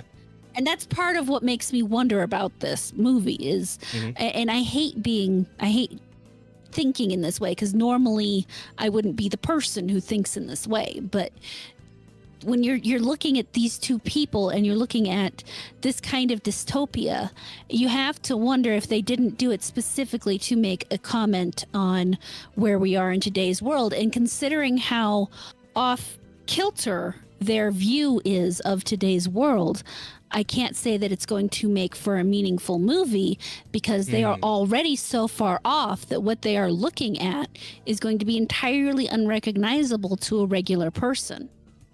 And it's not the same as like when you're doing Running Man and that whole thing. That was actually a really interesting tale about what happens when entertainment goes too far. And the government gets involved and pulls the whole bread and circuses thing. This just feels like the desire to be mean, kind of, you know? I suppose I see what you're saying. I get where you both are coming from. And yeah, it does seem like these kind of people always want to like put some hidden meaning behind. I mean, there always has been some like deeper meaning behind a lot of Stephen King stuff, but like in this case, it might be, you know, the usual deeper meaning that they go for, which is, oh, fascism bad, or whatever the stupid fuck, you know, leftist kind of shit that we've been dealing with for the past like half decade, you know. And I'm hoping it's not that, because I honestly think this looks kind of interesting. So I'm hoping it's not just some weird like Trump bad allegory or some shit, but you know, I guess we have to wait and see. I'm curious. I'll probably check it out and see what's going on.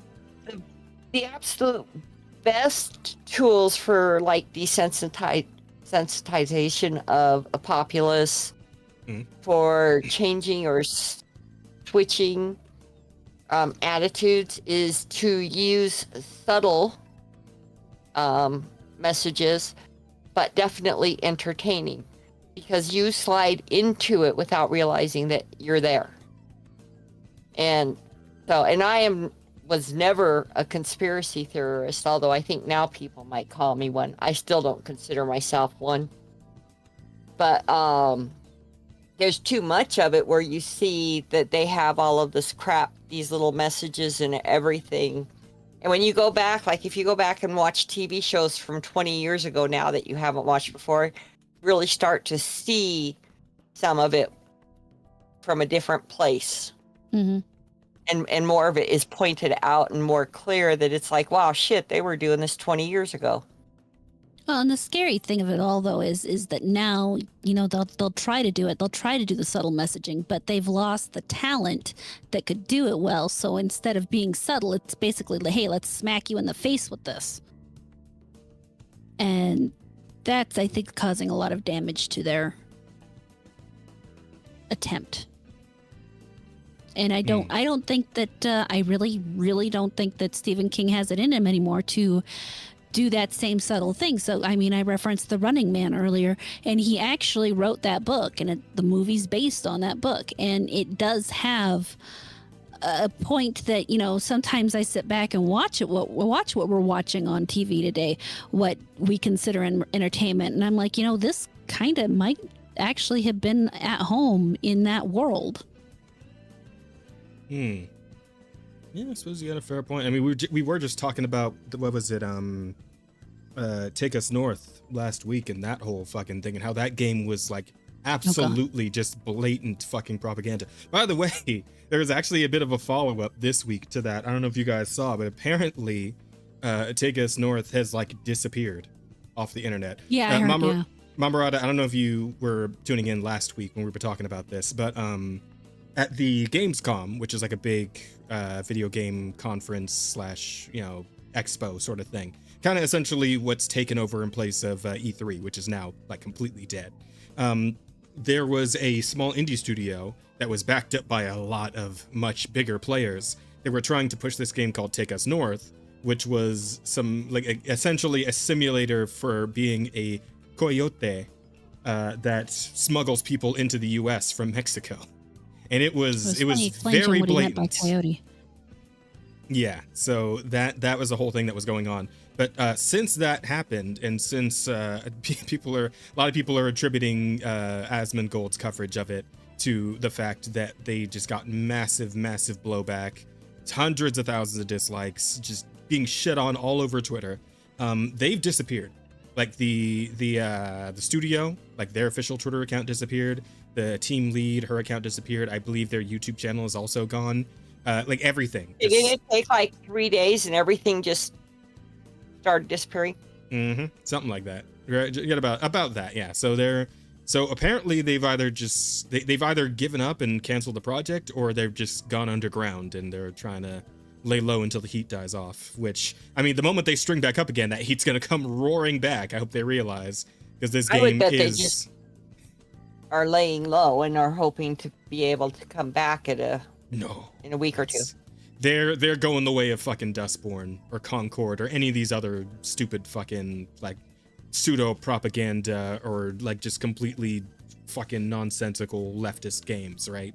Whenever they try one of these, the result is always the same.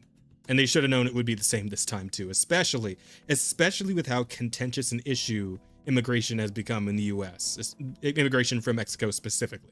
They should have known they were in for a fucking shit stomping, and that's what they got. And now they've run with their tail between their legs. So we'll have to see what happens with that. I believe one of the things with gamers. Mm-hmm. No, I think one of the things. I think that those leftists actually think gamers are stupid. Have absolutely no clue how. I mean, I have known some stupid gamers, no doubt. But the vast majority, and especially of the good gamers, are actually very intelligent. They're not going to put up with this shit. They want good games. They want good entertainment. And they're not going to spend their dollars on crap. And I think they underestimate that. I think they thought that gamers would just fall in line and just, buy whatever they put in front of their face. Absolutely. I still think, and this is my opinion, I think they should take my advice on this. They should just go ahead and like cut their losses. And because they already made the game like look like fucking Goose Game, which I don't know if you know about Goose Game, MamaAmorata, but it's essentially it is a goose simulator in which you play as a goose and just harass people. Right? You just run around chasing people, honking at them, and like stealing their shit, and just like random goose antics, right? But the game Take Us North, like the way the characters look in the game looks just like Goose Game. So I'm like, they should just go ahead and like put in some goose border patrol officers and chase off. And like that's like the whole game, right? I'd play that. I would play fucking Goose Border Patrol Simulator. All right, that's a real title right there. That one has selling power. That's gonna do numbers on Steam. All right. Yeah. This is going to have like 50 players tops on Steam and probably every other platform. But like fucking like Goose Border Patrol, I'm telling you, that's a winning idea right there. I should patent that right now before somebody else steals it, because that's a fucking winning project. You should. I got to step away for a second. Oh, go for it. You're good. Like I would have loved a heartless money-making simulator that talked about the money motive and the moral questions that come up by running the crime stuff, like the Intergalactic Organ Trader game.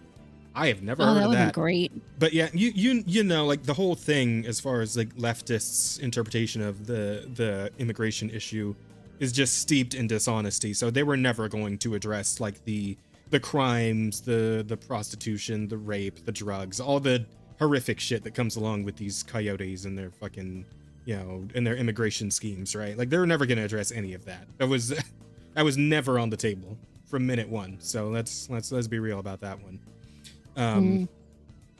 Yeah, man, shit's crazy though. The fact that they just like, they got their asses blown all the way out and just straight up went underground immediately. That's really funny. And it's kind of, it gives me hope. It gives me hope that maybe, you know, we're past the point where these fucking idiotic games can even exist at this. Like, they should be allowed to exist, absolutely. Oh yeah. But I also think people they should make be them all well they open want. to criticism, right? As long they can make all they want as long as they're open to criticism and getting absolutely dunked by the internet. They don't even have to be open to criticism. They just have to realize that we're not going to buy them. Oh. You know, I mean, I'm not going to buy any of those games, so I don't care if they listen to my criticism or not. Yeah, I mean, Vera Dark might, you know, for the for the content. But yeah, that's her thing. I mean, hey, I like watching it. Like when she did Dustborn, man. I think that was her that did Dustborn, was it? Yeah. Like like that's kind of what like got her. Oh yeah, it was her and Savvy. Like they both kind of blew up off of the whole like Dustborn coverage. Dustborn thing, yeah. Or was it just Savvy? I think Vera Dark might have already had a pretty big following before that. But Vera was already pretty big, but Savvy definitely. Yeah, Savvy blew up. Especially when they started coming after her. Or not coming after her, but like blocked her, despite the fact she was like one of the only people who beat the game. Yeah. Oh man. I still remember when we were looking at, because we also here on the Offensive Tron podcast. I don't know if you were a host yet when that game first came out. No, but we looked at that too, obviously, because we had to, and we were looking at some of the gameplay. And like, I don't know if you saw any of the gameplay for yourself of that game. I did see a little of it, yeah. Okay. Because there's like this combat tutorial bit after the main character gets her like baseball bat that you pretty much fight with for the whole game. And you end up fighting like these government robots or whatever, right? And then there's a point in the like right after that tutorial where a like fucking government gunship with a sniper like hanging out the side of it is like just looking down at you as you're standing in a fucking baseball diamond. And one of your like party members is like, hey, I have an idea. Let's do this. And then you guys set up on the fucking like on the pitcher's mount and the batter's mount like it's like you're playing a baseball game. And the sniper is just kind of like looking at you guys while you're doing this. Like he's got the fucking red dot trained on you. And the whole thing is like you having to like your party member throws a baseball at you and you're supposed to hit the baseball at the fucking like air carrier, right? Like, and this is like a legit like flying structure, right? Like this is a for real goddamn like piece of military equipment. And you swing and like knock a baseball at it and you hit it with the baseball and it just fucking starts like spinning out of control and like hits the ground and explodes. I'm like, what the how? And it's like the most like limp-wristed fucking baseball hit too. It's like the ball arches. It's not like you smack this thing so hard that you sent it at the aircraft at like Mach 5, right? Like it just like arcs through the air like a normal baseball would, but it's somehow enough to just annihilate that whole aircraft. Like I was losing my mind. I was laughing so hard. Oh man. Yeah, that game, you know, it has some entertainment value of some sort. Probably not the intended entertainment value, but it's still it has something going for it, which more than I can say for say Concord or this fucking game. If this ever actually comes out on a shop, if Take Us North ever actually comes out, there's just gonna be nothing there for anybody. It's really not. Yeah, it'll be interesting to see if it actually manages to come out or not at this point, especially since they've pulled it from so much of everything. I think your mom has a point though. I think they're just laying low because these people never they never fucking learn. We know this. Oh no, and that's part of why people will say something like we've won. And it's like, no, we haven't won yet. There's a lot more. This is not something that you ever actually win. Yeah. This will be going on for the rest of our combined lives. Most likely. If we want to keep things going in the direction that we want them to be. Mm-hmm. Well, I suppose we just got to keep fighting the good fight, eh, Rada? That's all you got to do. All you can do. Yes, how in CK2, O Kingdom Come 2, the optimal tactic is cucking the king and killing your wife when she's 35 and being gay lovers with the... What? The fuck? That's the optimal tactic, becoming child smuggling because they eat less and the cartels pay more for them. Oh, God. Yeah, no, God. It's never going to happen. Not in that game, anyway. I mean, I feel like... Here's the thing. We live in a world where I feel like because this game existed or will exist or... might exist, I don't know, like somebody is going to come up with the fucking like Steam shovelware of like real smuggling simulator where they just actually go all in on the crimes and shit, right? Like how that one fucking guy made like Black Samurai Simulator, like Yasuke Simulator or whatever. Oh yeah, That's like the Yasuke simulator. Yeah, when Shadows was coming out, like I Yeah. could imagine somebody doing the exact same shit for this, right? I feel it. I can feel it in my bones. It's gonna happen. How did Might that not? have already happened. I don't know. It may have. It just hasn't gotten the attention. Mm-hmm. But anyway, other kind of off-kilter, less serious story, but I thought was kind of interesting. So apparently, The Rock showed up at a film festival recently, the Venice Film Festival, and this was like a couple of days ago, looking a hell of a lot smaller than he used to. Man has really leaned out quite a bit. Apparently, he's done this for a film that he's going to be in. I don't remember what it was called exactly. The Smashing Machine, that's the one. Yeah, so he's going to do this movie called Smashing Machine. I think it's like a biopic or something. But apparently for the role, he needed to be a lot leaner than he usually is. So, yeah, there he is now. And that is, I don't know, it feels kind of like, is it just me or is it feel like kind of off-putting now? I feel like his head is too big for his body now. You know, I don't think it looks that bad. Even his head looks kind of smaller. Like his neck is like less thick than it used to be. The top of his head looks actually a little lower as opposed to all roundy and stuff. You know, I don't think it looks too bad. It does look odd. I have to wonder if not under that shirt there isn't some like loose skin because of all the mass he lost from underneath it with the muscle bulk. Yeah. But you know, he doesn't look awful. He just doesn't look like the same guy because he doesn't have all bulked out stuff. You know? No, I get where you're coming from for sure. Also, he looks like tanner than he used to. Very odd. Let's see. Stunt fans was noticeably slimmer physique at the Venice. Also, oh yeah, he's like 53 years old. I was about to ask, like, how old is he actually?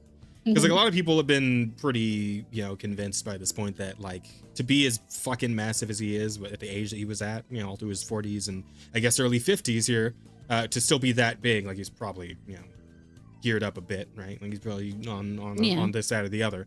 And like, yeah, in his mid 50s, yeah, probably a good time to start toning that down a bit. Maybe that's kind of why another reason why he's kind of slimmed down. I mean, like maybe not just for the movie itself. So I could definitely factor in. But let's see here.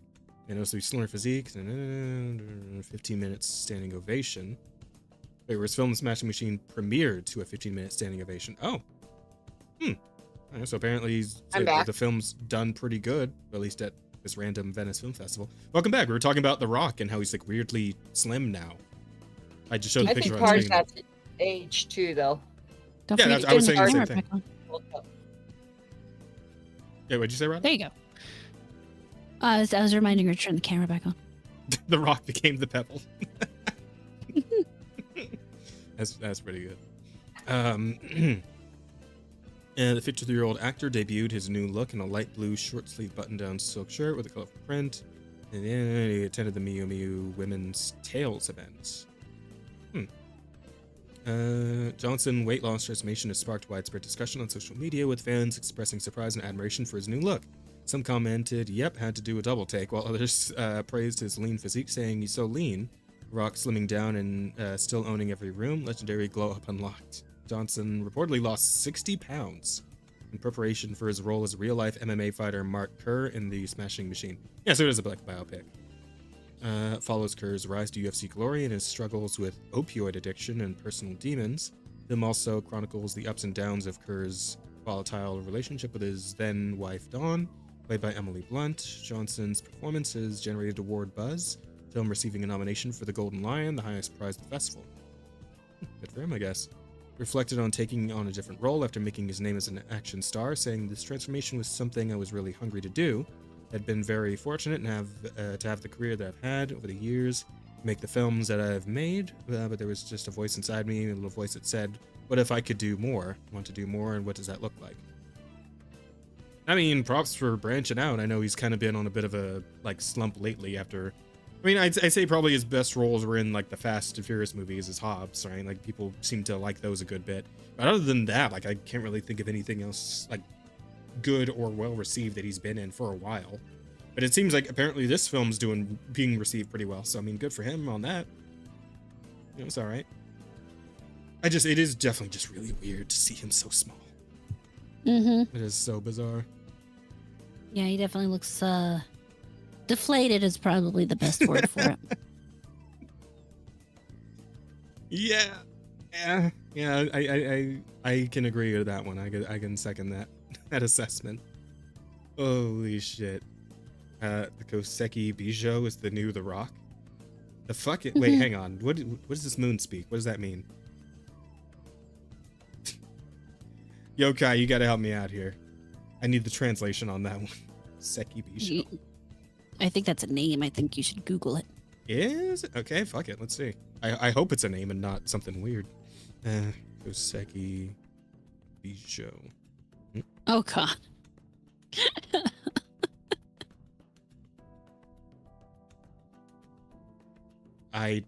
Is this a VTuber?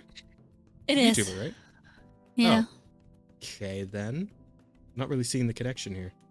I think he's just being goofy. Oh, okay. All right. Yeah, you lost me on that one. But, where was I? Yeah. That's a hell of a transformation. That is something else. The VTuber? She is a Hollow VTuber. Okay, gotcha. Oh. It's one of HoloLive's Gura clones? Sheesh. She's a jump rock for her theme. Oh, okay. Okay. Gotcha. Okay. All right. Well, I mean, I guess there's not really much else to say about that. Just thought I'd point it out though, because it's quite striking, the difference there. Crazy. I'd love to know like exactly how much time happened between these two pictures though. Like, was this just like a matter of months that he went and made this transformation, or how did this work exactly? I'm sure it took a little bit of time. Yeah. Then again, I mean, if he is using any kind of supplement or juice or anything, it would definitely, as soon as he stopped it, it wouldn't take very long. Yeah, if he went cold turkey, then yeah, he probably would have just shrunk immediately. So yeah, I don't know. I mean, probably better, for, like probably healthier at his age to be this size rather than this size. So I'll be honest, the one on the left really doesn't quite look like him. Really? I mean, Yeah, pretty there's much how something he looks weird like in the face. I don't know. There's just something weird in the face. I mean, I think the fact that his head is so thick, right? He's got a thick head and a thick neck. But I mean, yeah, he's just a big, massive fucking dude, right? Even I think it might in be. I just haven't seen any pictures of him in a while, and so the age wrinkles are throwing me off. You haven't been keeping up on your Fast and Furious? No, I mean, I've never seen any real. pictures. It is real interesting to know how old that photograph is that they're comparing him to, just because of the wrinkles. When you look between the two. Yeah, the face wrinkles. Even his head is skinnier. Like Rada said though, that might also just be like loose skin on his face, right? Because even his head kind of like became thinner in his neck. So maybe that's also like a loose skin effect of losing so much weight so quickly. Could be. Hard to say. I've never really like seen someone do this, like go from crazy fucking jacked to just kind of lean, you know? I mean, I saw. Well, actually, no, that was. Oh shit, what's his name? I mean, that guy who played Batman. On Arnold Schwarzenegger. Oh yeah. Yeah. Well, I mean, I feel like his like change was more gradual though, and that like also just had more to do with like how old he. Because like Schwarzenegger now is in his like 60s or some shit, right? 70s or 80s. Yeah, he's pretty old. Hang on. How old is Arnold Schwarzenegger? Arnold Schwarzenegger age. Mom, who's the guy who played American Holy Psycho? shit, he's 78 years old? Damn. Yep. Wow. I didn't think he was that old. That's nutty. That is wild, man. Yeah, but like again, like the way he changed from being the big muscle like predator guy, right? I mean the movie Predator, by the way. Gotta be careful with that term these days. But like that Yeah. Arnold, right? He was an award-winning weightlifter. He was. He was Mr. Universe at one point. Yep, true. I do remember that. Yeah, he used to be like fucking massively jacked, but like I feel like his transformation over the years was a lot more gradual than, this, right? Like this was a lot more abrupt. So yeah, that's why just like and again, like pretty much everybody got taken aback by this. Like a lot of people's reactions were like, "Whoa, what the fuck happened?" So, yeah, it's crazy. Here's what it is, though. So there was one other pretty big story that, like a few parts to this, right, along the way, and that was about Snoop Dogg, who was a bit in a bit of hot water in the news lately after some comments about Lightyear, which he saw with apparently his grandchild, and he had some thoughts and some words and some feelings expressed about that, and a lot of people came after him for it. So, like going back to the root of this, right? He saw a movie with his grandson, and the scene where like two moms popped up was on screen, and of course they had a kid with them, and apparently his grandson was kind of confused about that, so like his grandson started asking Snoop about it, and Snoop like talked about this later. It's like, man, yeah, I didn't want to like have to try and explain this shit to the kid, right? We don't need all this in these kids movies. I'm just trying to watch a family movie with my grandson, etc. and so on. He wasn't really for it, and people did not take well to his comments on the matter. I mean, some did, some didn't. It became the Twitter war on this whole topic that it usually does. I think the article probably goes over this in a little more detail. Let's see. Controversy surrounding the Snoop Dogg apology over his Disney Pixar Lightyear comments just took a bizarre new turn. What started as a blunt critique of Disney's storytelling has spiraled into a cultural tug-of-war. Now even Snoop's own Instagram account is at the center of the storm. The rapper's reps have now claimed that despite originating on Snoop Dogg's Instagram account and remaining up as of this writing, the apology was not written by Snoop himself. Which, I mean, I could believe. I mean, I know a lot of celebrities have people who just do their social media accounts for them, right? Because they just don't have time to do it themselves. So as in terms of like, promotion and random tweets and all that shit, they usually have somebody who can kind of just handle that for them. So I could believe that like if there was an apology of some sort, it wasn't actually written by Snoop. But anyway, let me see. On the It's Giving podcast, Snoop Dogg described how awkward it was to watch Pixar's Lightyear with his grandson. When the boy innocently asked how a child could have two moms, Snoop admitted he was caught off guard. His raw response went viral. "I didn't come in for this shit," he said. "I just came to watch the goddamn movie." He went on to confess that the moment threw him for a loop and left him scared to go to the movies now because of the kinds of questions it might spark from children. Many parents sympathized with his honesty, but in Hollywood, the comments were met with outrage. Yep. Celebrity condemnation quickly followed, with T.S. Madison blasting Snoop on TMZ Live, calling him part of the problem. Wow. Political pressure mounted in Australia as a Green senator branded him a slur merchant and urged the AFL to cancel his grand final performance. Slur merchant. That's It's a thing. Is it bad that I kind of like it? Yeah. No, it's funny. Yeah, that's go to the possible title. Slur merchant's too strong. That's so good. There you go. There you go. I don't even need to spin that into a joke. That's a joke in and of itself. That's a good one. Man. You talk bad about the LGBTQ mafia crap. They hunt you down to annoy the crap out of you. True. That does seem to be what's going on. There was even network panic, with reporters suggesting NBC executives held crisis talks over whether Snoop could remain a coach on The Voice. Crisis talks. These people, I swear to God. For a moment, it looked like Snoop had gone from entertainment legend to the next target of cancel culture, which is hilarious considering like all the crazy shit Snoop Dogg has done up until this point, and like this is the one that gets him, right? Wasn't he in jail for murder? I think so. At least drugs. At least drugs.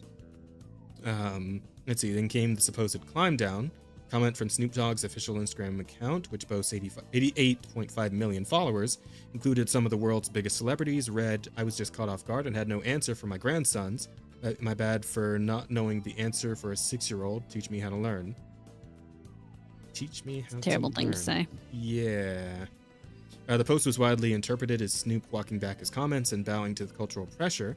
Media outlets ran with the story as evidence that the rapper had caved. But now, according to The Hollywood Reporter, Snoop Dogg's representatives insist he never personally made that comment. They claim the apology didn't come from him, raising questions about whether it was posted by a handler, PR manager, or even someone else with access to his account. The account 100% came from Snoop's official account. Clicking on the comment takes you to Snoop's confirmed Instagram page. If true, it means one of the most recognizable entertainers in the world had his own official platform turned into a damage control tool without his direct say. But if the post wasn't Snoop and the reps are disputing its authenticity, why is it still up on the original Hollywood Unlocked Instagram page as of September 1st, 2025? Why the Snoop Dogg apology matters. Snoop Dogg Disney controversy and subsequent apology is no longer just about Pixar's Lightyear, it's about how cancel culture operates in real time. Immediate pressure. Within hours, celebrities, politicians, and media outlets attacked Snoop for saying what many parents quietly think. Narrative control. His apparent apology, now disputed, shows how quickly a celebrity's voice can be reshaped by outside forces. Public confusion. Pardon me. Fans are left wondering whether Snoop stood his ground or whether Hollywood forced someone to speak for him. What began as one man's candid frustration about a kids' movie has turned into a case study of how fragile honesty has become in the entertainment industry. Final thoughts. The Snoop Dogg Disney saga and apology confusion shows no signs of slowing down. His original remarks about Pixar's Lightyear resonated with millions, but the backlash was swift and merciless. Now with the mysterious apology appearing on his Instagram account and his own team denying he wrote it, the story is more chaotic than ever. One thing is certain, Disney's choices in Lightyear continued to spark controversy years after the movie flopped, and Snoop Dogg, once thought untouchable, is finding out just how messy it gets when you speak honestly about Hollywood's agenda. Still, the Snoop Dogg apology comment did come from his official account on September 1st. Long after his reps issued their statement about the comment being fake, it's still up and accessible to everyone. If the comment isn't real as his reps claim, why haven't they taken it down? Do you think Snoop's apology was real? Sound off in the comments and let us know. I don't think it was real. Personally, the way Snoop is, he's always been a pretty, stand on business kind of guy, right? He doesn't really fuck around and mince words. So I really doubt the apology came from him. I would be quicker to assume that somebody else, like a handler, put that out to try and douse the flames, right? I mean, the way it's worded, it's one of those things where he can kind of dismiss anything that happens now, because he basically said, the kind of, "I'm sorry" here, and just teach me, and now he's just gonna not say anything again going forward and kind of keep it to himself, as opposed to fucking with this again. I don't think he cares that much. Yeah. Didn't one of the Wayans brothers even come out with some shit to say about Snoop? Or was that someone else? I could have sworn it was one of the Wayans brothers or something. Yeah, shit's crazy though, man, because how to put this, right? Obviously I don't have an issue with gay people, right? We got Asta, he's my best buddy, and we got Sheep, he's quickly becoming one of my best buddies. Plus you're already gay. Yeah, well, you know what, Rada? I'm not even gonna dignify that with a response, as a matter of fact. You guys play Fortnite, it's a foregone conclusion. Shut up. Shut up. That one. Ain't no way you brought your damn mama on to clown me. That's crazy work. Why did you think what else? What other reason would I bring her on? I was told that was my sole purpose in being here. Yeah. Damn. I figured you were getting a little too uppity and uppity. You needed a little more white woman power to beat you back down. Okay. You know what? All right. I'm going down without a fight, though. I hope you know that. I know you know that. He doesn't even know where to go after that. No. I'm trying to get back to the story. Thank you. I'm trying to get back there if I can. Snoop was literally charged with murder and flew blue flags for decades. Oh yeah, like the gang affiliation, the Crip stuff. Like he, motherfucker. I don't know if he invented the Crip walk dance. I know he kind of like popularized it, like the Crip walk as a dance. Like shit, I was doing that shit back in high school. It's just a. What that is. Yeah, it's a little like two-step kind of dance. It's nothing terribly complicated, but like it was pretty popular back when I was in like high school, middle school, right? And I think Snoop had a big part to play in that, you know, because he was so fucking massive as a rapper, right? Yeah, it was old thing. Got right at the roasting Jazz section. You know, okay, good to see you, buddy. Jazz, your own mama would clown on you for playing Fortnite. She probably my mama would clown on me for playing any video game. All right. She does not like video games at all. Oh, that sucks. It does, because we'll probably never see Jazz mom here on the podcast. I mean, I never say never, but like I don't think she'd want to do it, to be honest. Maybe my pops though. Maybe one day we get my pops on. That'd be cool. Would be cool. Yeah, like I was saying, yeah, I got no problem with the gay community. You know, if they want to, you know, have a gay couple in a movie, that's totally fine. I can also kind of understand Snoop's frustrations, and I imagine he hasn't been completely, you know, under a rock in terms of how the whole LGBTQ like fucking deal has been, you know, kind of a sticking point for a lot of people over this last half decade, maybe a whole decade. I don't know. We've been at this shit for a while, right? It's been a lot with the LGBTQ plus and etc. Right, so maybe there's just some fatigue set in due to that in general. I mean, I'm not gonna fault him, right? I imagine that is kind of a weird moment where you gotta try and like explain that to your grandson. It's like, how does that kid have two mommies, etc. When you're sitting there watching a movie and it comes in and it's like why it's not necessary for the plot. It's not, you know, and that's kind of his point was it's like, why is this even in there? It has really nothing to do with the story or the movie, and he just went there to be entertained, not to have some crap thrown in his face as kind of an aside. And at certain points, if it didn't really fit in the story, it stands out more than it would have if it was an integral part of the plot. Yeah, it's like, because I don't know, like, at the heart of me, I don't really mind it. Right, if there's a lesbian couple in a kids movie, if they're just like there hanging out for a second or two, I don't really care. It's not that big a deal to me. I do think in general, like, because there's been so much like, what's the word?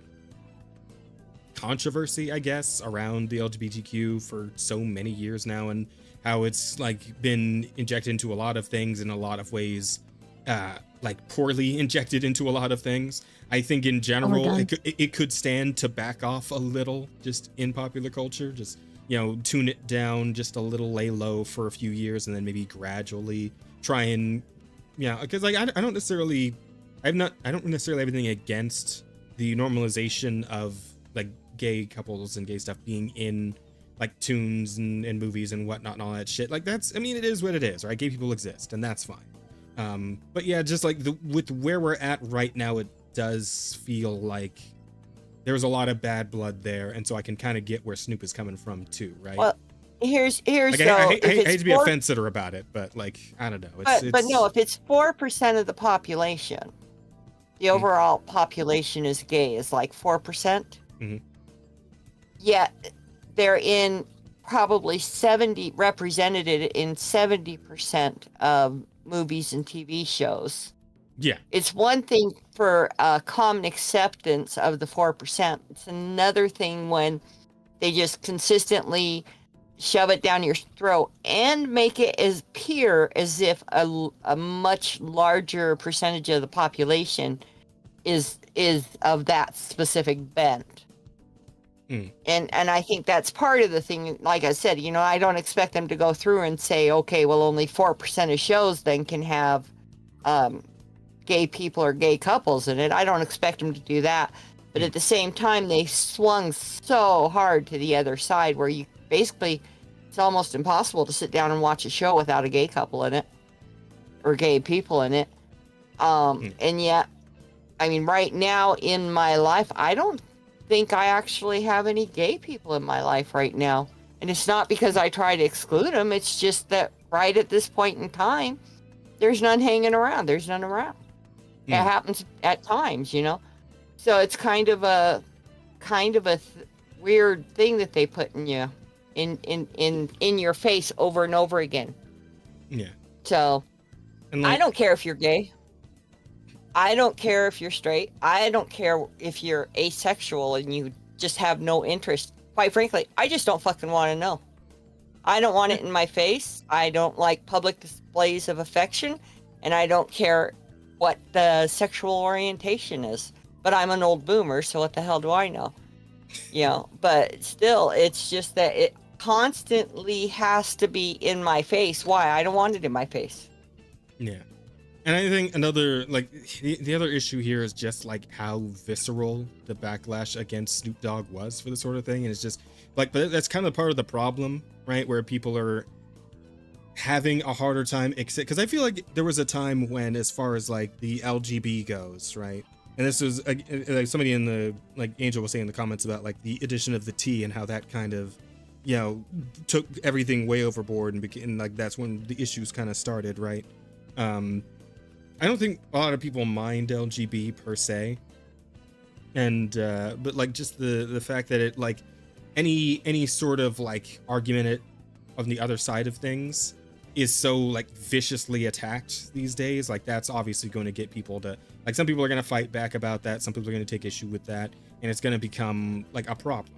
And obviously, because the straight community still massively outweighs the gay community, that's going to go back on them in a way that I really think they would probably rather avoid in the long run of things. So yeah, it just feels like this is about the time when like the LGB, and of course the T as well, could probably stand to, you know, go start like you know, they did go for like a what's it called, a what was it, take us north approach, right? just kind of chill out and lay in the cut for a bit, and maybe we can try and get back to efforts to normalize their side of things as well in a few years after everybody's simmered down a bit, right? Like, maybe that's where I'm at. I don't know per se. It's just so it's such a contentious issue at this point that it's hard to properly think of like what the solution is without. I don't think it's the LGB. I don't think it's the personal life choices that is the contentious issue. I think it's the fact that they keep throwing it in people's faces that is the contentious issue. And that is actually a big difference. I think the vast majority of people could not care less about your private sexual choice. But that doesn't mean that we constantly want to have the shit thrown in our face. Fair point. Yeah. And I do think if you know, the community, though, either those who are LGBT or those who support them in general, could stand to be a little less like incredibly vicious when shit like this happens. Like, if they could take it a little more in stride and not like immediately go to like, you know, try and burn somebody down to their fucking ankles like the way like they're trying to do with Snoop Dogg right now, then maybe overall they'd have a little better optics, right? If they could handle these things with a little more like dignity and poise, right? But the problem is we're having the conversation. The thing where I saw where Snoop was talking about it, he didn't have a problem with the fact that they were gay couple. He had a problem that it was like this non sequitur in the movie that wasn't necessary, and it put him in the position of then being forced to possibly be forced to talk about this relationship with, and let alone a grandchild, because quite frankly, my generation, it's not necessarily my place to have that discussion with a grandchild. That's the parent's place. Yep. Fair point. That is a fair point. Yeah, that's one of those strange conversations, I think, because at some point you have to have uncomfortable conversations with your kids. The kids are going to see something somewhere at some point that makes them, I mean, you'd know this. You're my fucking mother. How many weird questions have I asked you in my lifetime? What? I said, we don't even want to go there. I mean, I'll be sitting in the living room still to this day, and a weird question will pop in my head, and I'll go, Mom, do you think? And then you'll just look at me like, child, what the fuck? And so, but, you know, at some point, these things happen and the conversation has to be had. Now, I can understand not wanting to deal with it when you're a grandparent, but it always seems so strange to me that people get so uptight and viscerally angry about it instead of just going, you know, kiddo, I can't explain that to you right now.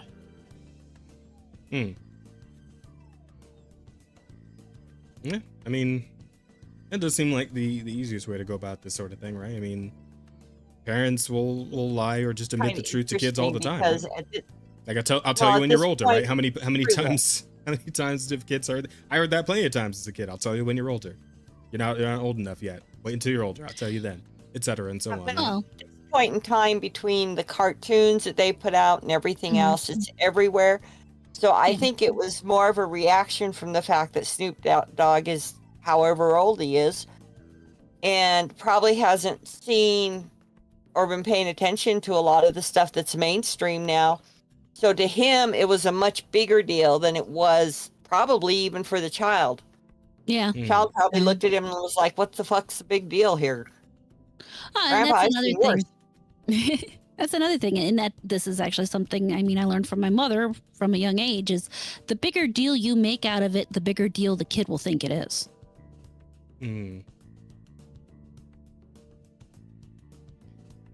Yeah. Well, I feel like if nothing else, we're still a ways off from figuring this whole thing out and just everybody finally mellowing out about it. You know, the Twitter wars aren't ending anytime soon. I know that much. No, that's because people find it really easy to fight on the internet.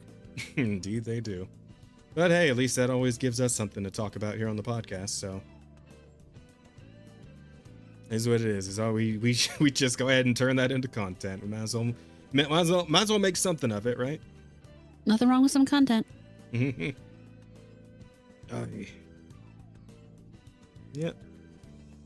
Yeah, I think that's pretty much it then for tonight. I don't think I had a whole lot of other topics we can cover.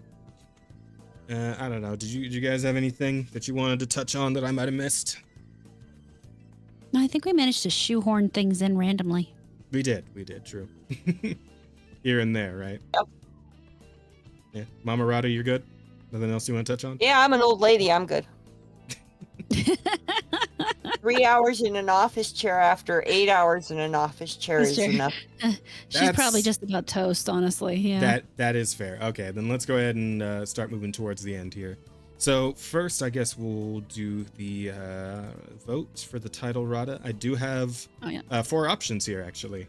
We have a clean 4, so we don't have to drop any this time. Start that poll. Let me go get the titles. You want to read them while I'm entering them? Yeah, sure. So we got the Corpo Idiot Future.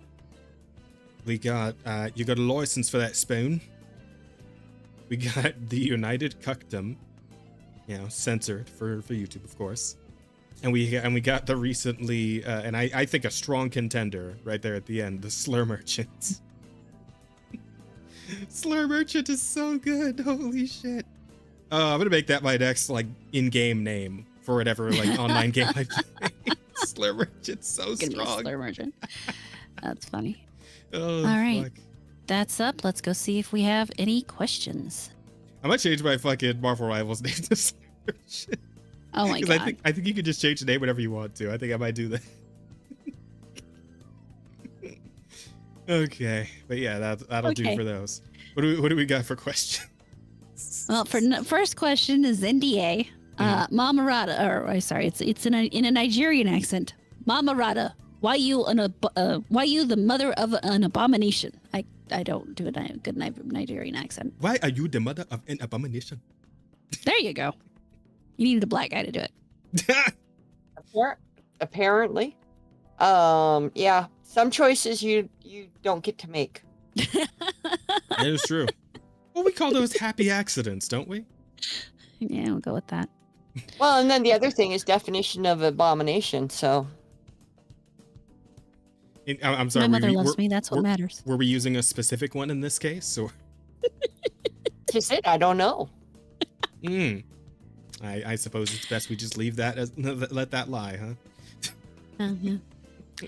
NDA again. MamaAmorata, how many times have you used the "I can't be racist, my son-in-law is black" since your daughter got married? None. Not a one. Damn it. The opportunity hasn't come up, but I'm probably going to have to come and try and find one now. I mean, hey, if you're getting into content creation, and you might just have the chance. Oh Yeah. man. Yeah. No, I haven't. I think it's funny and kind of fascinating. Quite frankly, racism comes up on the internet all the time, but in our normal life, Mm-hmm. it very, very rarely comes up. Mm-hmm. Very rarely. So as far as, I'm not saying outside of the house, because inside of the house, there's just, so like our family dinners, there is a fine Hispanic young man, an Asian young man. Mm-hmm. Of course, there's sheep. And the rest of the family, I think we've pretty much got everything represented on our family night dinners. Yeah. I don't think we're That's missing lovely. anything. That's very nice. Yeah, our family's usually just gotten like black and white covered. We gotta get some Hispanics in there somehow. Gotta find a thick Latina wife. That's what I gotta do. I think the Asian one's your token Asian's the hard one, though. That's probably the hard one. Yeah. True. Especially as a black guy, they don't really care much for us. I'll have to ask someone on the white side of the family to see if they can find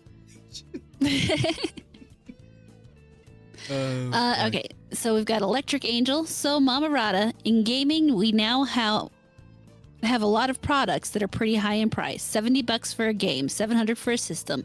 Taking account inflation, and we don't own them. Are we dumb for buying that? The don't own them is the stupid part. So, back in the day, and I'm old, our game systems were still expensive, and I would bet money that if we did for inflation, the Nintendo and all of those things that we bought, I bet the prices are pretty consistent. But I can remember paying $60, $80, $90 for a game in the 90s. So, but I owned the game, and in point of fact, I probably still own the game because there's only a few game systems that I've gotten rid of. So for the most part, I have all of my game. The only game systems I don't have is the Pong, and that's because it broke. And sadly, I gave my brother my Atari. I wish I'd have kept my Atari because I had the original Atari and all of the games. I wish I'd have kept that. But we had a VIC-20, we had a Commodore 64, we had PlayStation 2, 3, 4, 5, whatever. Oh yeah. Dreamcast, Sega Genesis, Nintendo, Super Nintendo. And like I said, most of these game systems I still have here in my house. Mm-hmm. So, but a lot of games, I mean, games range, I don't remember games ever being under $20. Not unless you bought and it I used. remember, huh? Not unless you bought it used. Well, or it was a really, really, really crappy game and it was on clearance for $9.99. Mm-hmm. But most games, a lot of the games started out at $24.99, so $25. But like I said, we paid as high 30 years ago. We paid $60, $80, $90. The difference is we owned the game and we didn't have to go and do a bunch of flipping updates and crap, and they could not take it away from us. That's my irritation point. Once I pay for it, it should be mine. I feel that. Yeah, I agree with that part. I will say in regards to the updates thing, the problem with that was if you bought a game and it was a broken, fucked up game, it was always a broken, fucked up game, and they could never fix it. Yeah, but then it We becomes didn't like have a that weird many cult broken, classic, fucked up right? games, if you think about it. They got it right the first, well, not the first time, but they got it right far more often always than they bugs did. in them. True. Yeah, and those, And then a book and if would they come were, out, it would say, "This is how you get around this bug." yeah, Yep. yeah, Or you and, go to and, the internet after a certain point. Yeah, and like some of the, if they were fucked up enough, right, they just become cult classics, like Superman 64 or the fucking ET game, right? Shit like that. That ET game. Didn't they literally right, collect so- all the copies of that game and like bury them in the desert or some shit? Like, Yeah. I just remember like Yeah, some that's what wild they story did. like that. Holy shit. Right, so now we've got NDA again. Amorata, why do you hate women when your mom seems to be such a lovely person? MamaAmorata, do you also hate women, and is that pre-hate why your daughter is based?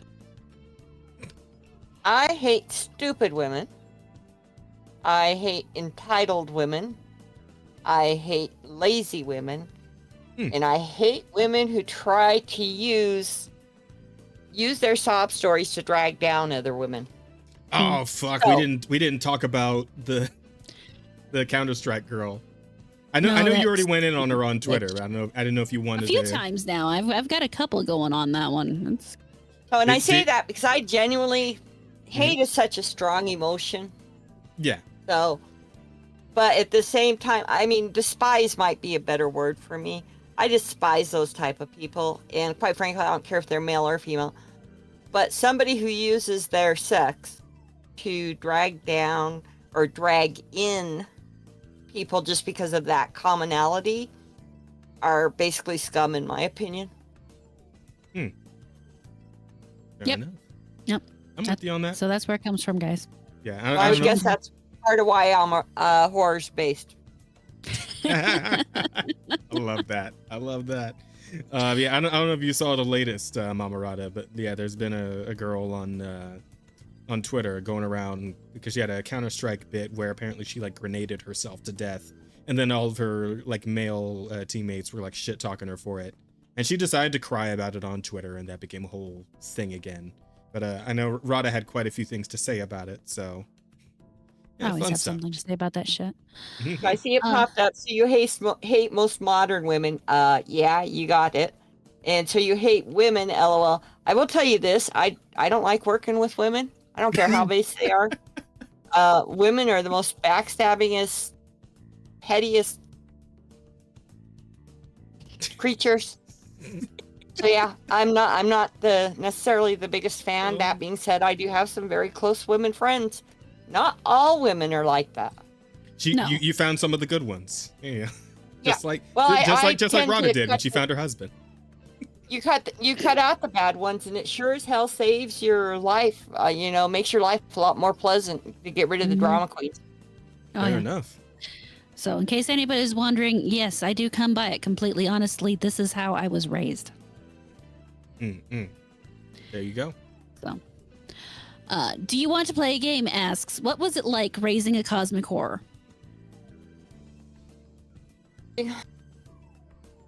Very, very challenging.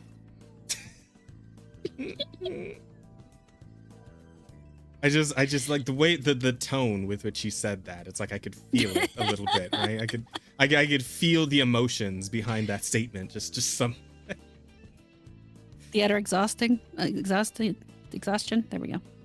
Well, at the very Okay. least, we all know now that as far as horror Amorata goes, one statement is 100% true. Mama didn't raise no bitch. No, it's the Mama contrary. tried not to Mama raise raised no me. fools. That's what Mama tried.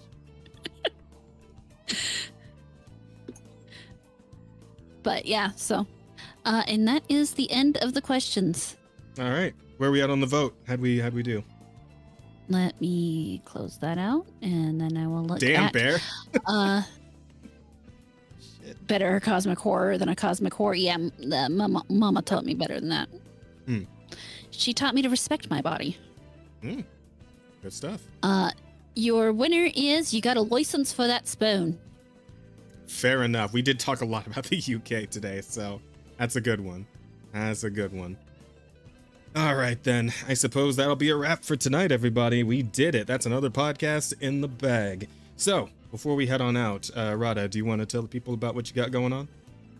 Yep, tomorrow night I will actually be streaming on Rumble with my friend Daramuth. We're just going to have a little chat session. He does his little Dara chat things and has a bunch of people on. He's had over 200 people on at various points. So Yeah, okay. he's a friendly little guy. So if you want to come on by and listen to us chat for a bit, that would be appreciated and fun. Thursday, I will be getting into more Hell Is Us, which I'm really excited for because it's a fun game. Hopefully, maybe I can sneak in a little time on Friday as well because MamaAmorata will be gone, so it'll be just me and the hubby. And so I might see if I can figure out a way to order in some food and just play some games before he does his evening stream. I plan to stream a little more on Saturday and possibly some on Sunday and probably not on Monday. But, that brings us back to Tuesday when I will once again be here with Jazz, and next week we'll have Asta and Bareback. Sounds good. That does sound good. As for yours truly, tomorrow, me and Rose are going to be doing more Code Vein. And then, of course, tomorrow evening, I'm going to be doing another Share the Stage here on the, or not here, over on the Digital Soul Spark channel, YouTube, Twitter, and Twitch. Yeah, and that is the karaoke collab series that I do. I'll be singing songs for you, and I'm bringing on a special guest to sing with me, one Kame O Ryu, which I'm excited for because it's not often that I'm able to find good male singers hanging around. Yeah, I know there are a lot of them, but I seem to have most of my guests appear to be are always end up being women. So I finally found another dude to come and sing with me on the show. So and of course the stage will be open to anybody who wants to come and sing with us halfway through as it goes on Share the Stage. So I know, Rada, you're going to be busy tomorrow night, so you're going to have to miss it again. But yeah, sorry. Yeah, MamaAmorata, if you like singing, you can come hang out with us and do some karaoke. I don't like to punish people like that. Well, fair enough. But yeah, and then on Thursday, I think there's a First Descendant update, so we might end up hitting that instead of doing more Wuchang. But then in the evening, of course, we're going to be doing the usual Marvel Rivals session with the homies. So, feel free to swing by for that as well. And that's the end of the streaming week for me, and then we'll be back on Monday. But Monday is Dungeons & Dragons on Rose's channel, so... but yeah, that's the plan for the rest of the week. So hopefully I'll see you guys over on the Digital Soul stream. And of course, be sure to go and give some love to Rada's channel as well. And we'll see you guys all next week. Same time, same day.